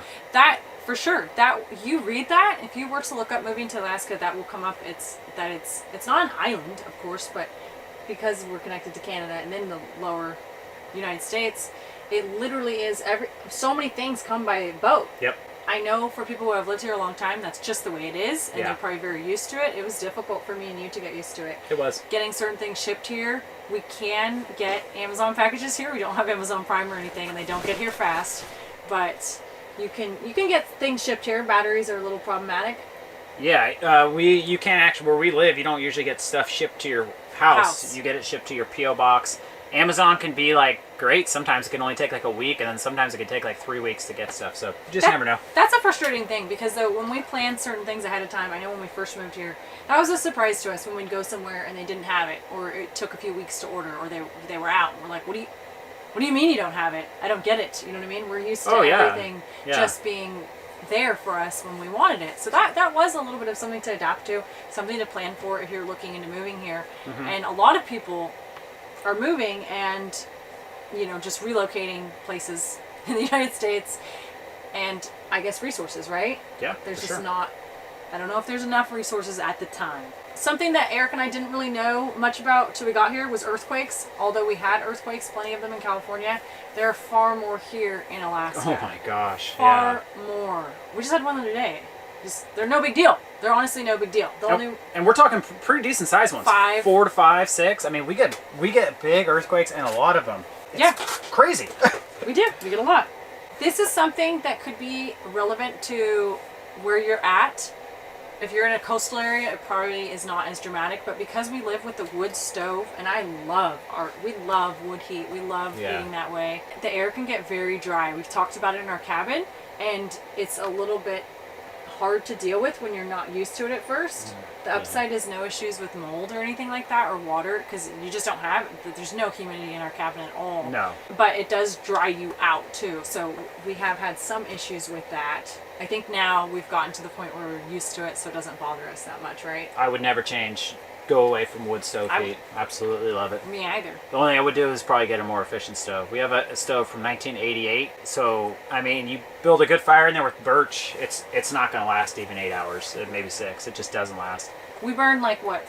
We burn probably 4 cords. I think the winters have been a little colder, or maybe we're just not as stingy how we're burning, but we're burning 4 cords, maybe 5 throughout an entire year, not just the winter. Yeah, because in the summertime, in spring and fall, there's days you're still burning fires. On a positive note, I wanted to ask you, what has been your most memorable moment here, like, you know, in a positive way, or multiple memorable moments?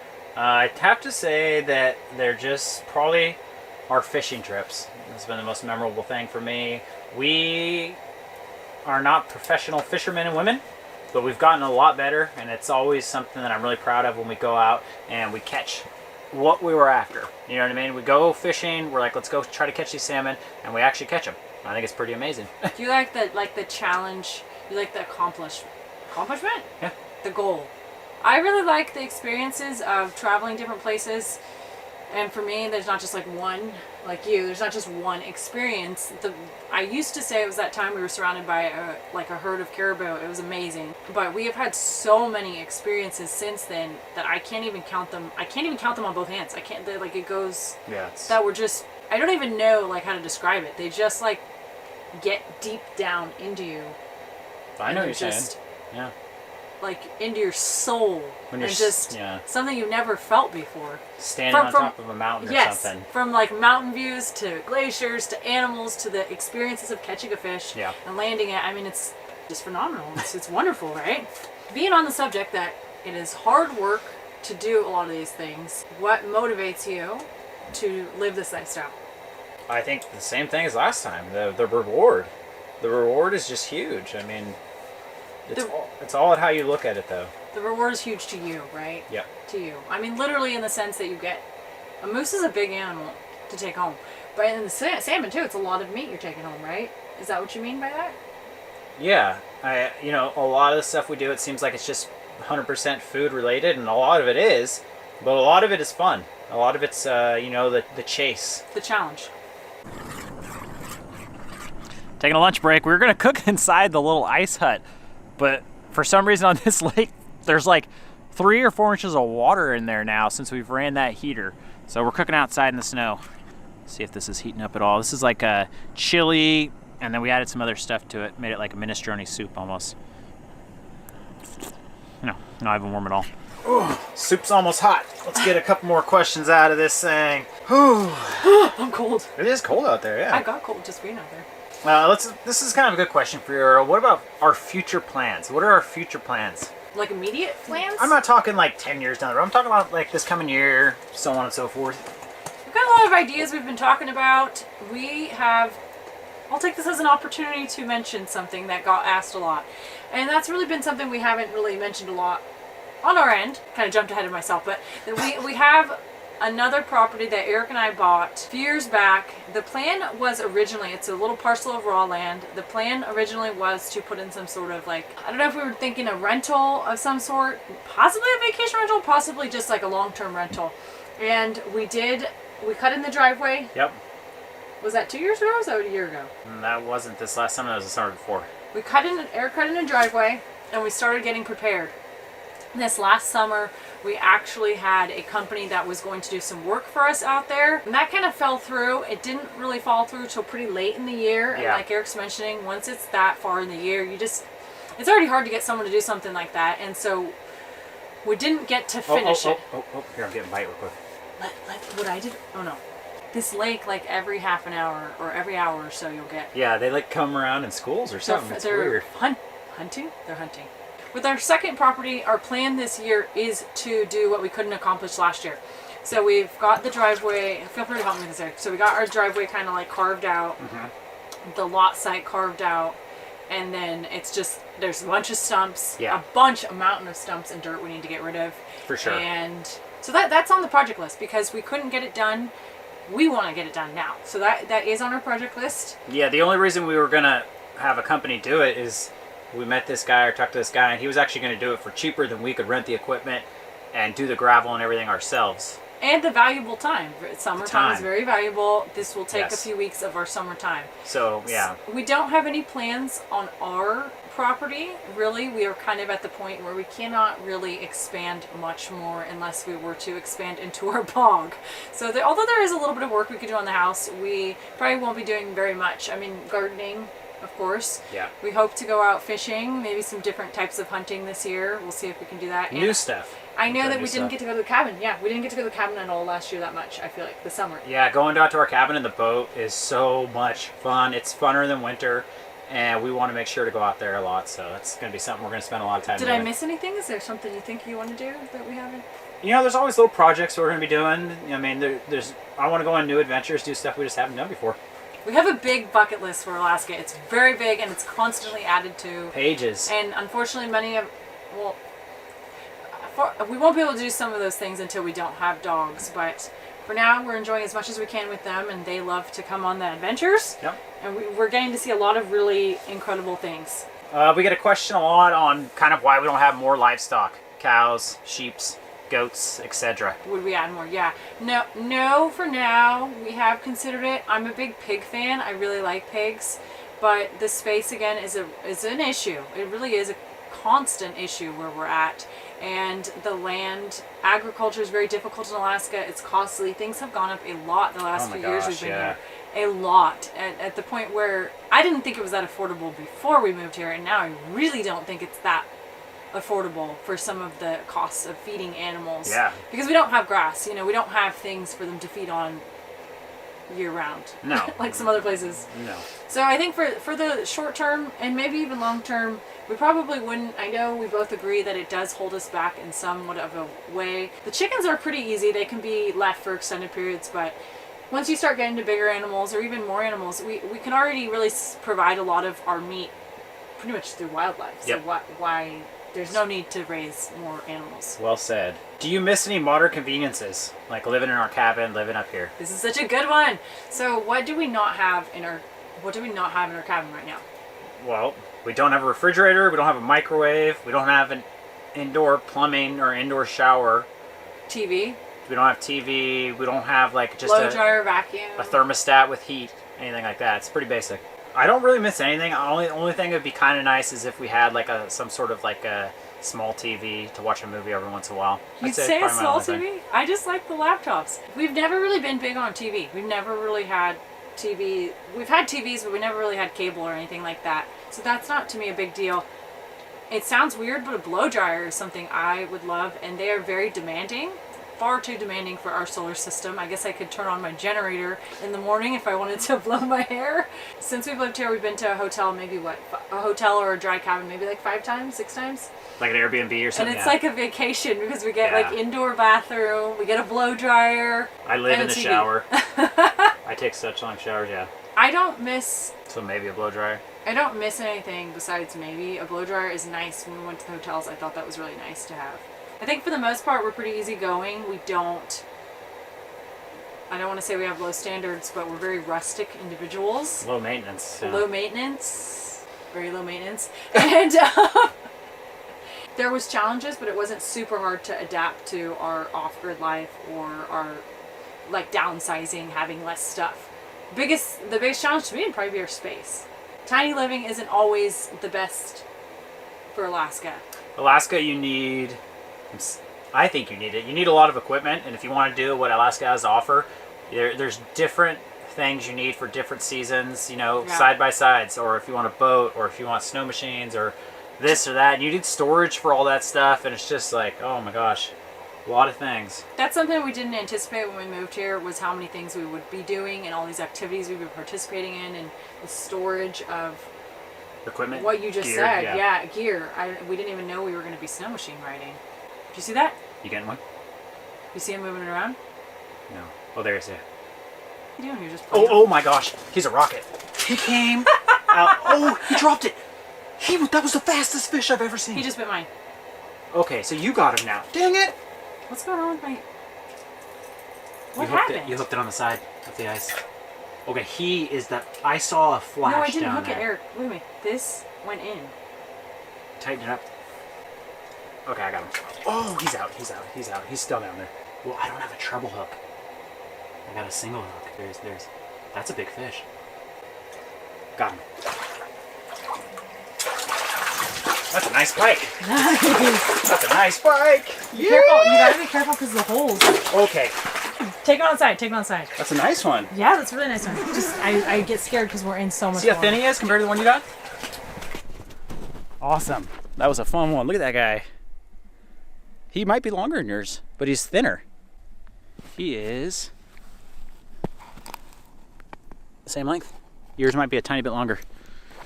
That was awesome. This is that really cool jig that Arielle bought for lake trout fishing. We call it the Dancer. When do you think he'll find the hole? Oh, he's going for it. He's going for it. Go down, dude.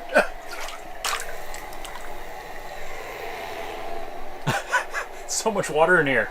Well, now that we're back, I wanted to talk about our experience with solar, why we chose it. I know we've already discussed why we went with the solar system. Maybe you can talk about it, Eric.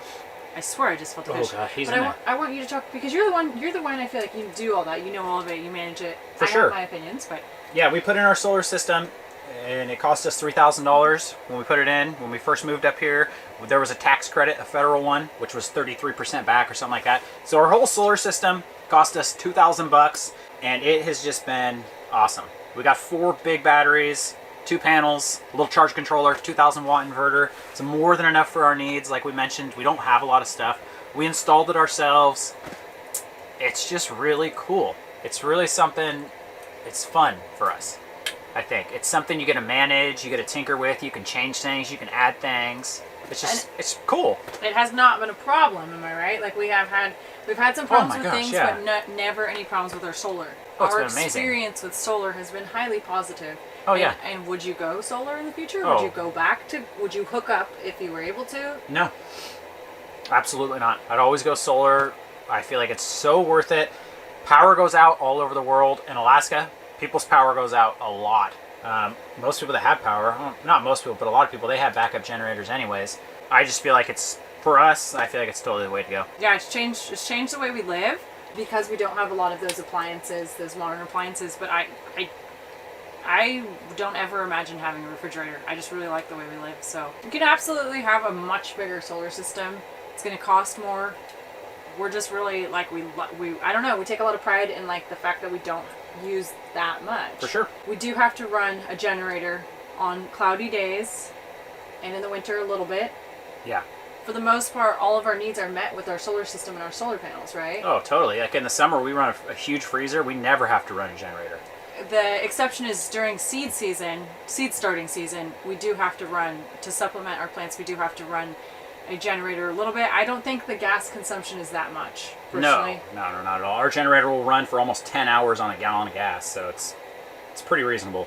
Gas and equipment and all that, and it's just kind of part of the expense of this lifestyle we live, and I like couldn't see it any other way. I mean, I know we're modern in that sense for sure, but it's what gets us the ability to go out and do these things. I thought this was kind of a neat question.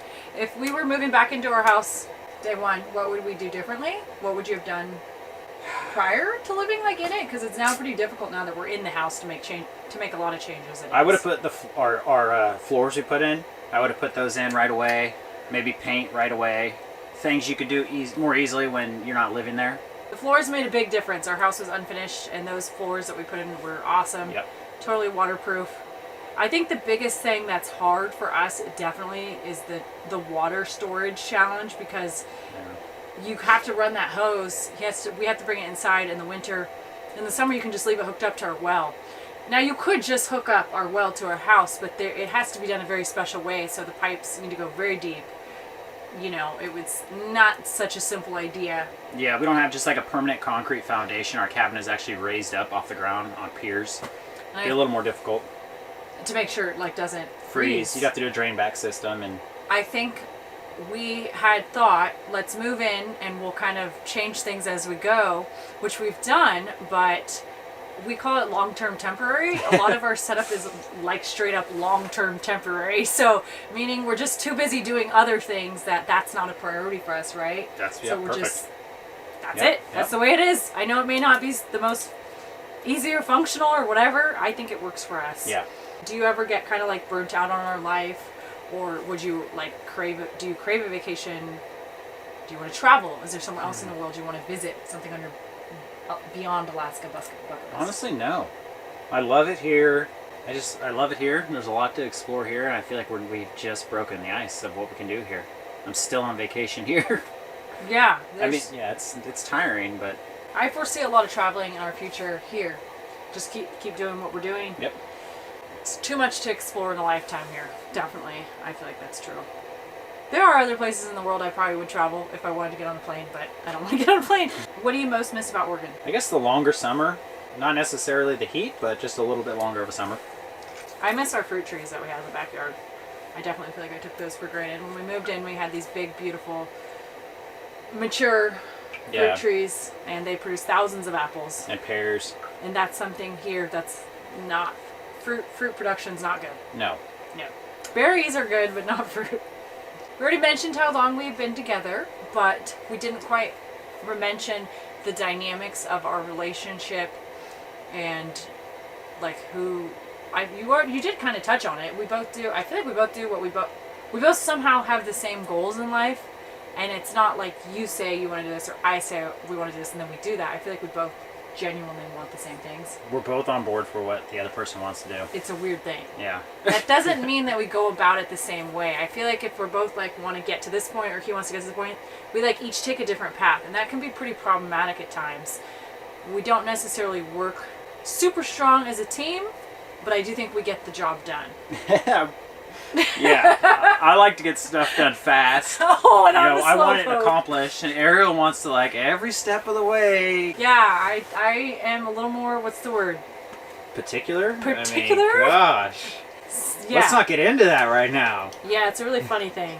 We don't actually, we get along a lot, but we do have disgruntlements, I will say, on just how to approach things. I guess. Yeah, because Arielle makes everything take forever, you know? We just, no, seriously, man. We always want the same things, but we just Different way of getting there. have a seriously different way of getting there. Like a seriously different way of getting there. What chores don't you like? Are there any chores you don't like, or do you Filling not up the mind? water. That's like my only pet peeve at the house is having to fill up our holding tank. What's going on with my fishing line? We have become quite bitter about filling up the water. Chores to me are different now. I feel like I love laundry now. I know that sounds really silly, but I do love our little laundry machine. Yeah. Doing dishes isn't that bad anymore. I think chores are kind of just, they're not chores. I don't consider them a chore. They're just something you have to do. I guess that's a chore, right? Are there things that we wish we brought when we moved here? If we could. I would have brought everything we owned. If I could have. We didn't have the space, but yeah, there's tons of stuff. Tools, especially. A lot of tools I would have brought. Like my old welder, things like that. We just didn't have the space, but stuff is expensive up here in Alaska, and it's hard to get. It's not really available. Some stuff gets sold out. Some things you have to order. So yeah, I would have brought a lot more stuff. It seems like the common advice is to leave everything behind, and I don't agree with that for this type of move. No This way. is a very expensive place to buy used equipment, and Yeah. I'm appalled at the prices. I'll say it. Yeah. So I wish we had more. Maybe it would have been worth taking 2 trips and bringing a rental truck Yeah. and transporting more of our stuff that we owned, and it was just I'd say more is better for more sure. is better in this situation. Off topic a little, do we have a block heater on our truck? No, we do not have a block heater on our Tundra. Some people do. A lot of people where we live, our neighbors, they don't. Lots of people want to know about friends and family. Do we, like, what do we do beyond just like spending every day with your handsome face? You know what I mean? What do we do? Do we have friends? Do we have family? Do they visit? Stuff like that. You want to take it away? Sure, we do have friends up here. We have a lot of family. None of them are in Alaska. We made friends up here. Yeah. We didn't have friends prior to it. No, we didn't know anyone up here. Our families have come to visit us, and I'm sure they're going to come again. Whole COVID thing hit, and it's been kind of hard. Like I said, we haven't been back down, but we've had family come up. Yeah, I know they weren't thrilled with us moving again because we moved away from the Bay Area, but it is what it is, and you just make the best of the situation. Try to talk via phone and things like that. I don't want to use this word, but it is a sacrifice when you choose to make your own choices for yourself. Yeah. Was that being independent and wanting to go off on our own and live this lifestyle. It is, for sure. So it's unfortunately a sad sacrifice. We just don't get to see family as much as we would like to, I guess. But they're always welcome up here, and we love having them up. So. Of course. All right, I got a question for you. Simple Living Alaska. The name, it's always kind of been like a mindset for us. Simple, it's not actually simple. Has it changed since we've moved here to now? I feel like it has. The thought when we moved from Oregon obviously was downsizing, financial Freedom? freedom? I don't know if that's the right word I'm looking for. But just, I guess, being very conscious of that, even though we kind of always have been. But so I would say it has evolved because in my sense, I would be the first to say, I thought we were going to move here and I had a feeling we'd be doing really neat stuff, but I thought we'd have more downtime. I thought we would be like legitimately pouring our coffee, walking outside and like listening to the birds. It can happen. It's just not really like, that's not really like our daily life. And I think I've come to the conclusion that we just like to work hard and do things. Stay busy. We constantly stay busy. That's how we are. Yeah. And so we're not necessarily living simple in the sense because yes, it's modern, expensive, it requires hard work. It's not easy, right? But it's more just like Eric said, it is a little bit of a mindset. And I think, to me, maybe I'm just totally taking this one like way out of the park. I think our culture really wants to like have an easy way to do everything, right? Like we want the simplest, easy way, not have to work that hard. I think you and I just get a lot of satisfaction out of working hard, not necessarily just because we achieve something, but maybe because we just like working hard. I agree. And it sounds ironic, but that is simple to me, it's like a simple thought that we're just plugging along, doing our thing. Does that sound? You answer. You answer for me. No, I feel the exact same way. It's a great way to answer it. On a side note, we sell t-shirts. We teamed up with Arielle's stepsister, and she's a custom tie-dye maker. So we sell Simple Living Alaska t-shirts. We put the link for them in the descriptions of all of our videos. So that's another way you guys can support our channel. We have I know we don't really mention it a lot. So we're selling a calendar. I have a blog that we don't visit very much because of our active lifestyle, unfortunately. And we do have a Facebook and an Instagram account. Yep. I don't know, we don't like say that a lot, but we do. And so you can follow us if you're ever interested and see.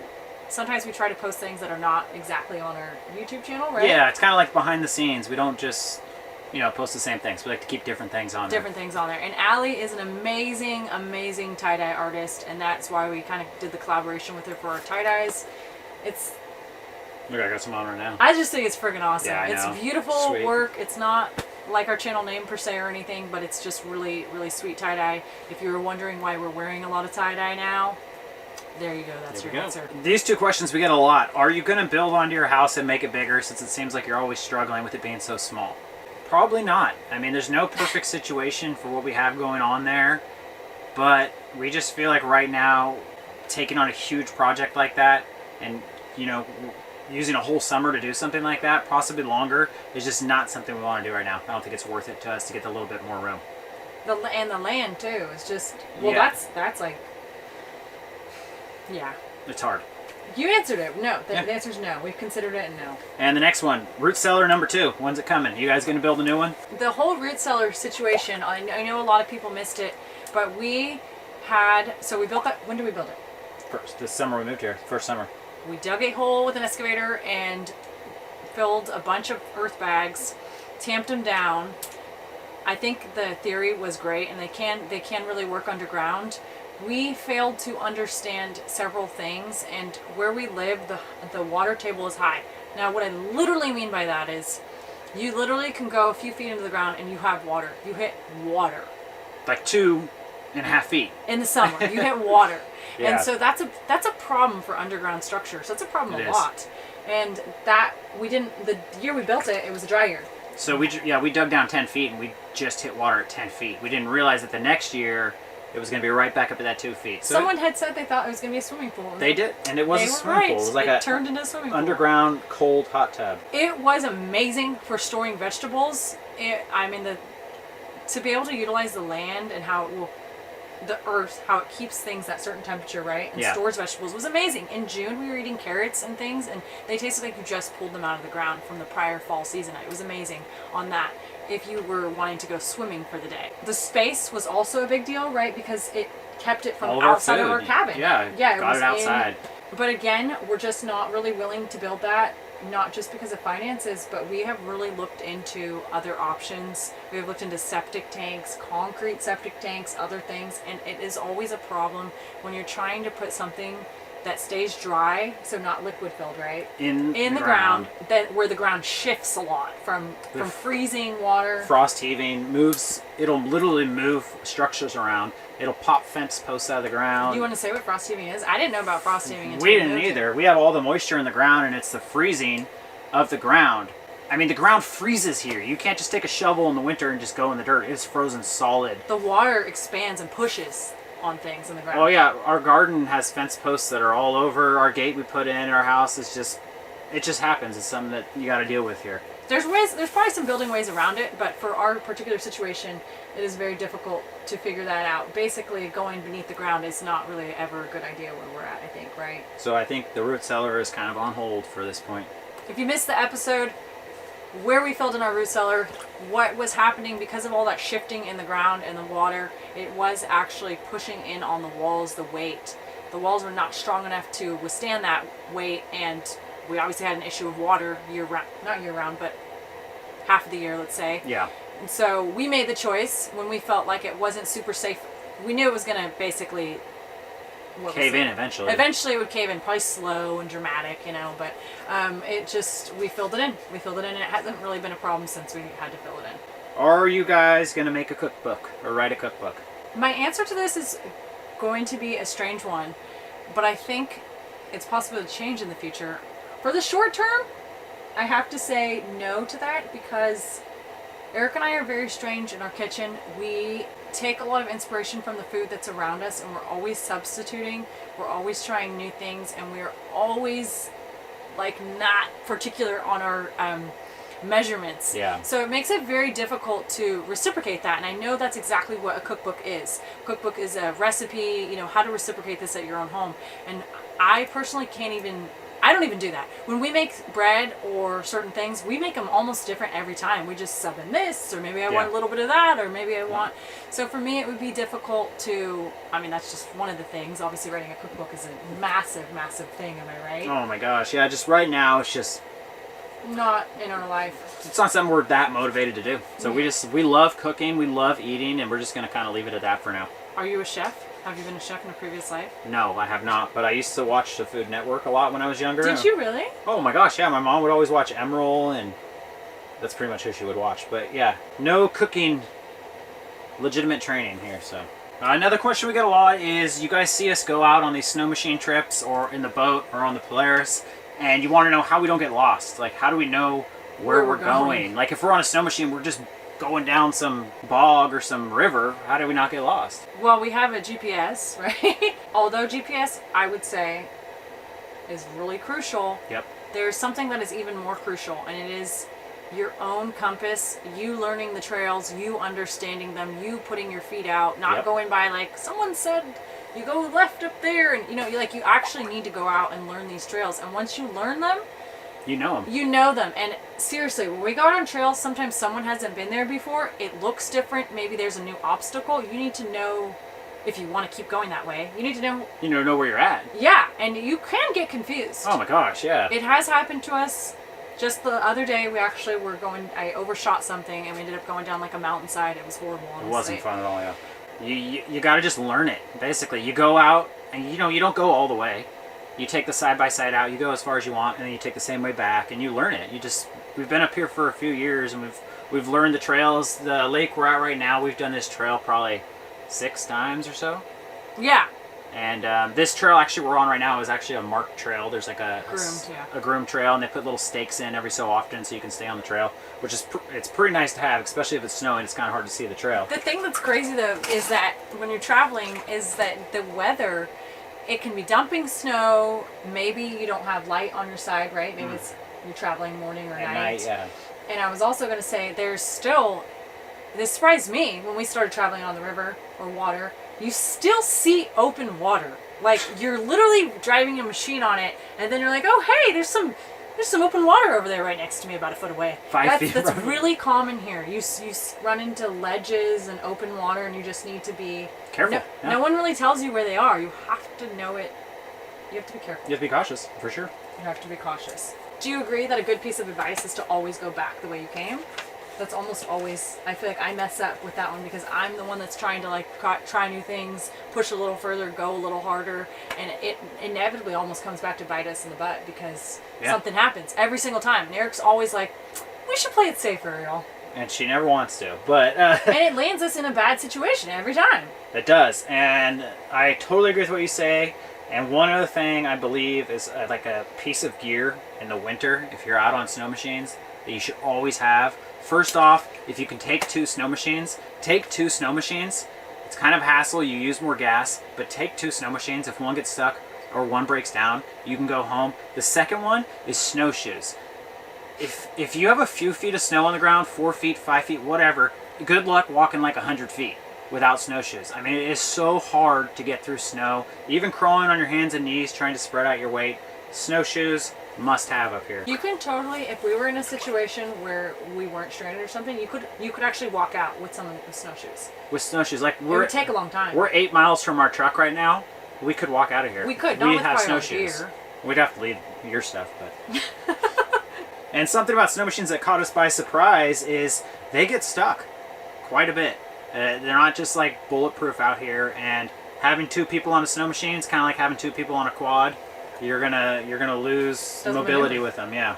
Can you think of any unique things to Alaska? Something we didn't know about until we got up here? I know we've already mentioned a lot, but... I'd probably say glaciers, but not just like that they have glaciers. The fact that you can actually go up and put your hands on these glaciers with no one telling you that you can't or whatever, you know what I mean? You can just go out and explore these things, and it's super cool to see them. For sure. Mine's actually like frozen water too. The freezing of water is something we never got to witness until we moved here. Yeah. It's really neat. And spring thaw or spring breakup season is a total, it's like total different culture. thing, Everyone knows about it here, you know. Maybe not in Southeast. I'm sure in Southeast they still have it. But the snow breaks up, the rivers break up. They start running free, the lakes, the ice melts. It's kind of an ugly season, honestly, truthfully. But it's breaking into summertime, and everyone around here is just like super pumped. And June, where we're at, is when things just like thrive and just come out, emerge from the ground. Yep. Things go from like the muddy to the green Yeah. color. Beautiful. Summer is my favorite season in Alaska because of the light. Yeah. Is it your favorite season too? It is. 100%. The light. You just keeps you going 24/7. What would be your favorite thing about winter? I would say the places you can't get to in the summer, you can get to them in the winter. I think I would say the scenery in the winter is probably my favorite thing. Yeah, summer's awesome, but it gets exhausting if you're going full throttle all summer. Oh, it does get exhausting. But hey, you know. Winter time used to be our slow time, and now it's not as much of a slow period. We've gotten really into ice fishing and snow machine riding, so it's keeping us busy. We're going into our fourth. Are we going into our fourth summer here? Yeah. Each one has been different. Each winter, spring, summer, they've all been different, and it leads me more to believe that I mean, I know we can't predict the weather, but like we really cannot predict the weather here. No. And it totally influences our everyday life. It was supposed to be just sunny and awesome out here today, and it's been snowing the whole entire time. Do we ever run into spoilage issues with food on our end, like food at our home? No. I mean, the only time we'll run into anything is if I forget to change out the ice jug that we keep our ice chest, which is our refrigerator, cold with. We might have something go bad in there, but that's about it. Canned food, frozen meat, frozen fish. Never goes to waste. It's been great, yeah. Having animals and chickens makes a huge difference, because if there's ever anything that I don't want to eat, I give it to them and it works out just fine. Yep. Do Eric and I get sick? And what do we do when we get sick? Oh, like sick, like a cold. I think I've been sick once since we've been up here. Yeah, you don't get sick very much. We just power through, we keep going. Just power through. That's yes. There is, the closest hospital to us is what, like an hour away? Hour and 20 minutes, probably hour and 15 minutes, yeah. That's something to keep in mind. But when we generally try to take care of ourselves and try to be safe as we can, so we don't break legs and things like that, right? One thing we didn't talk about was mosquitoes. And mosquitoes, I know that's something you probably hear about a lot, and I imagine mosquitoes are pretty bad a lot of other places in the world. And I think that's kind of what prepped us to mosquitoes here. Where we lived in Oregon, they were pretty atrocious, and we're not immune to them, but we adapted to like a really high level, tolerated a really high level of them. We don't treat for them or anything like that. We generally do not spray ourselves down either, and so we just have to get bitten like insane amounts of times. Oh, they're bad here. You go into the woods? The woods. Oh my gosh. Don't go into the woods. If you're in like a city or an open cleared area, they're not going to be as bad. Yeah, there'll be points where they're like really bad, like the peak of the season or whatever. You go into the bush. You go into the bush, you go into the woods, like at our other cabin, they can get extremely bad. They're big, there's little ones. They're bad. The little ones are the worst ones, I argue. I know we've kind of already mentioned this, but something to think about if you are considering moving up here. Maybe I'm just someone that takes this more seriously. I know you take this very seriously, Eric. Is your vehicle has to be so important to you up here. It has to be safe. You have to prepare a lot. Tires, you're driving a lot. There's a lot of crazy conditions. It's just good to note. I don't know, I think it's good to note. We're lucky we have a very reliable vehicle that we can count on. And we bring, like I said before, being prepared. We bring so many tools with us. If we're going on a long trip, we'll bring 2 spare tires. We'll bring actual extra parts for the truck. Like if I have a feeling that something's going to go out, we have a little OBD2 code reader. So if we have a check engine light come in, I can check it, see what the problem is. Hopefully there's a repair store somewhere or an auto parts store and we can fix it. But yeah, being prepared, definitely having a reliable vehicle. We're going through some more questions here. One of them is, do we plan on adding a bathroom to the inside of our house? You know, and like why did we just put the shower outside? No, we do not plan on putting a bathroom inside. It complicates things. It adds more problems. We don't mind showering outside at all. And we don't want to give up the space inside of our house to put in a bathroom. There's not enough space in there. Yeah, space and finances are always the number one thing I think the folks at home. Was that a saying? The folks at home, yeah, that's a saying. It's been a long day. It has. I think some people are interested in knowing about hobbies or maybe things that keep us interested beyond what we do. So I feel like my answer is this is what we like just do. Like, do we have any other hobbies besides what we show on the YouTube channel? Yeah. What we're doing on YouTube is our hobbies, fishing. That's our real life. Yeah, it really is. We do a lot of things. Like, it seems like I'm always working on something, trying to fix something, sharpening chainsaws, knives, things like that. We don't show a lot of that. Yeah, I don't show like if I'm researching something, or I don't show a lot of behind the scenes for planting and seed stuff for sure. Yeah, but we keep pretty busy. We do. Making all the food takes a considerable amount of time every day, but it's just something we love to do. Yeah. I think are we almost about wrapped up here? I think we are, since we're almost done fishing. we tried to answer as many questions as we can. If we didn't hit one that you really want to know, please feel free to leave it. I know some of you guys out there have been watching for a very long time, and we super appreciate that. Of course, we appreciate if you're watching now too. I mean, we're just appreciative is all I'm getting at. I just feel like we never really knew that things could get to the point that they are, where folks would write to us and email us and comment on our videos and everything. It's crazy. It's a big volume of things for us to get back to. In fact, we can't honestly keep up with it. It's challenging for me and kind of painful too. I wish I could. I wish I could. It's near impossible. Near impossible. That's a really good way to word it. We also want to thank you for responding to the post and giving us your questions. It gave us a lot to talk about today. Do you have anything you want to say or wrap up, or? Just another thank you. We love making these videos, and I think it's probably the most awesome thing ever that you guys like to watch them. And not even that you just like to watch them, I feel like we inspire a lot of people. I don't think that we're doing anything different really, but it's really cool when people write to us or let us know how much they enjoy our videos. You inspire us, yes, and you engage with us, right? And it's really nice. It's a pretty awesome thing. Love you. Sorry. Something I wanted to end on was just one little tip, I guess, for folks who are looking to do a similar thing. And I mean, I know we get that a lot. Maybe you're looking at moving to a different state, or moving to this state, or starting homesteading, or just starting something new you haven't tried before. My, I think, best advice for someone would not necessarily be X, Y, and Z, but more qualities of human traits. So like being flexible, being determined, being hardworking, always wanting to learn.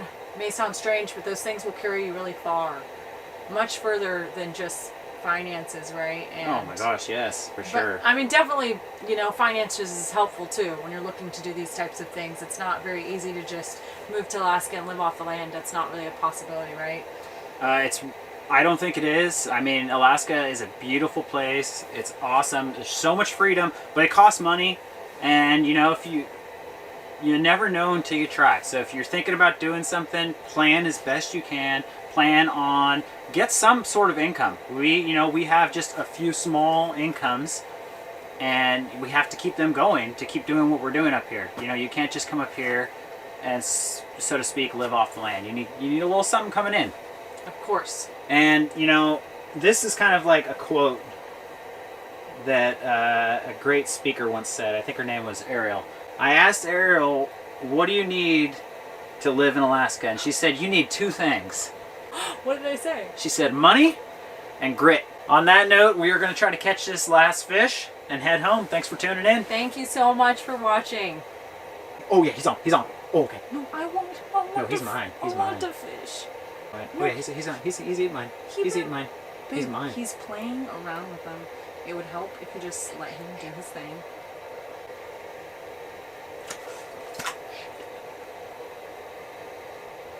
You got him. You got him. Oh, nice. You got him, Arielle. I think is this the one you had? Oh, you foul hooked him. Yeah, I know. Well, there's no such thing as foul hooked with these guys, but no. Anything goes with pike. So he's swimming around with us now here? Good job. Ending on a high note, baby. I thought it was a monster. I think there might be another one down there, because that one's really small. Go down the hole, dude. Go down the hole. Go. Go down there. Good job, babe. Okay. Okay. Okay. All right. There she goes. Looking good. So I thought I had the outhouse closed, and I think I did, but I was probably shooting a little too high. Oh my gosh. And that's what resulted. Yeah, I guess the best thing about having a mustache like this way out here in the woods is you don't got to worry about all the women coming after you.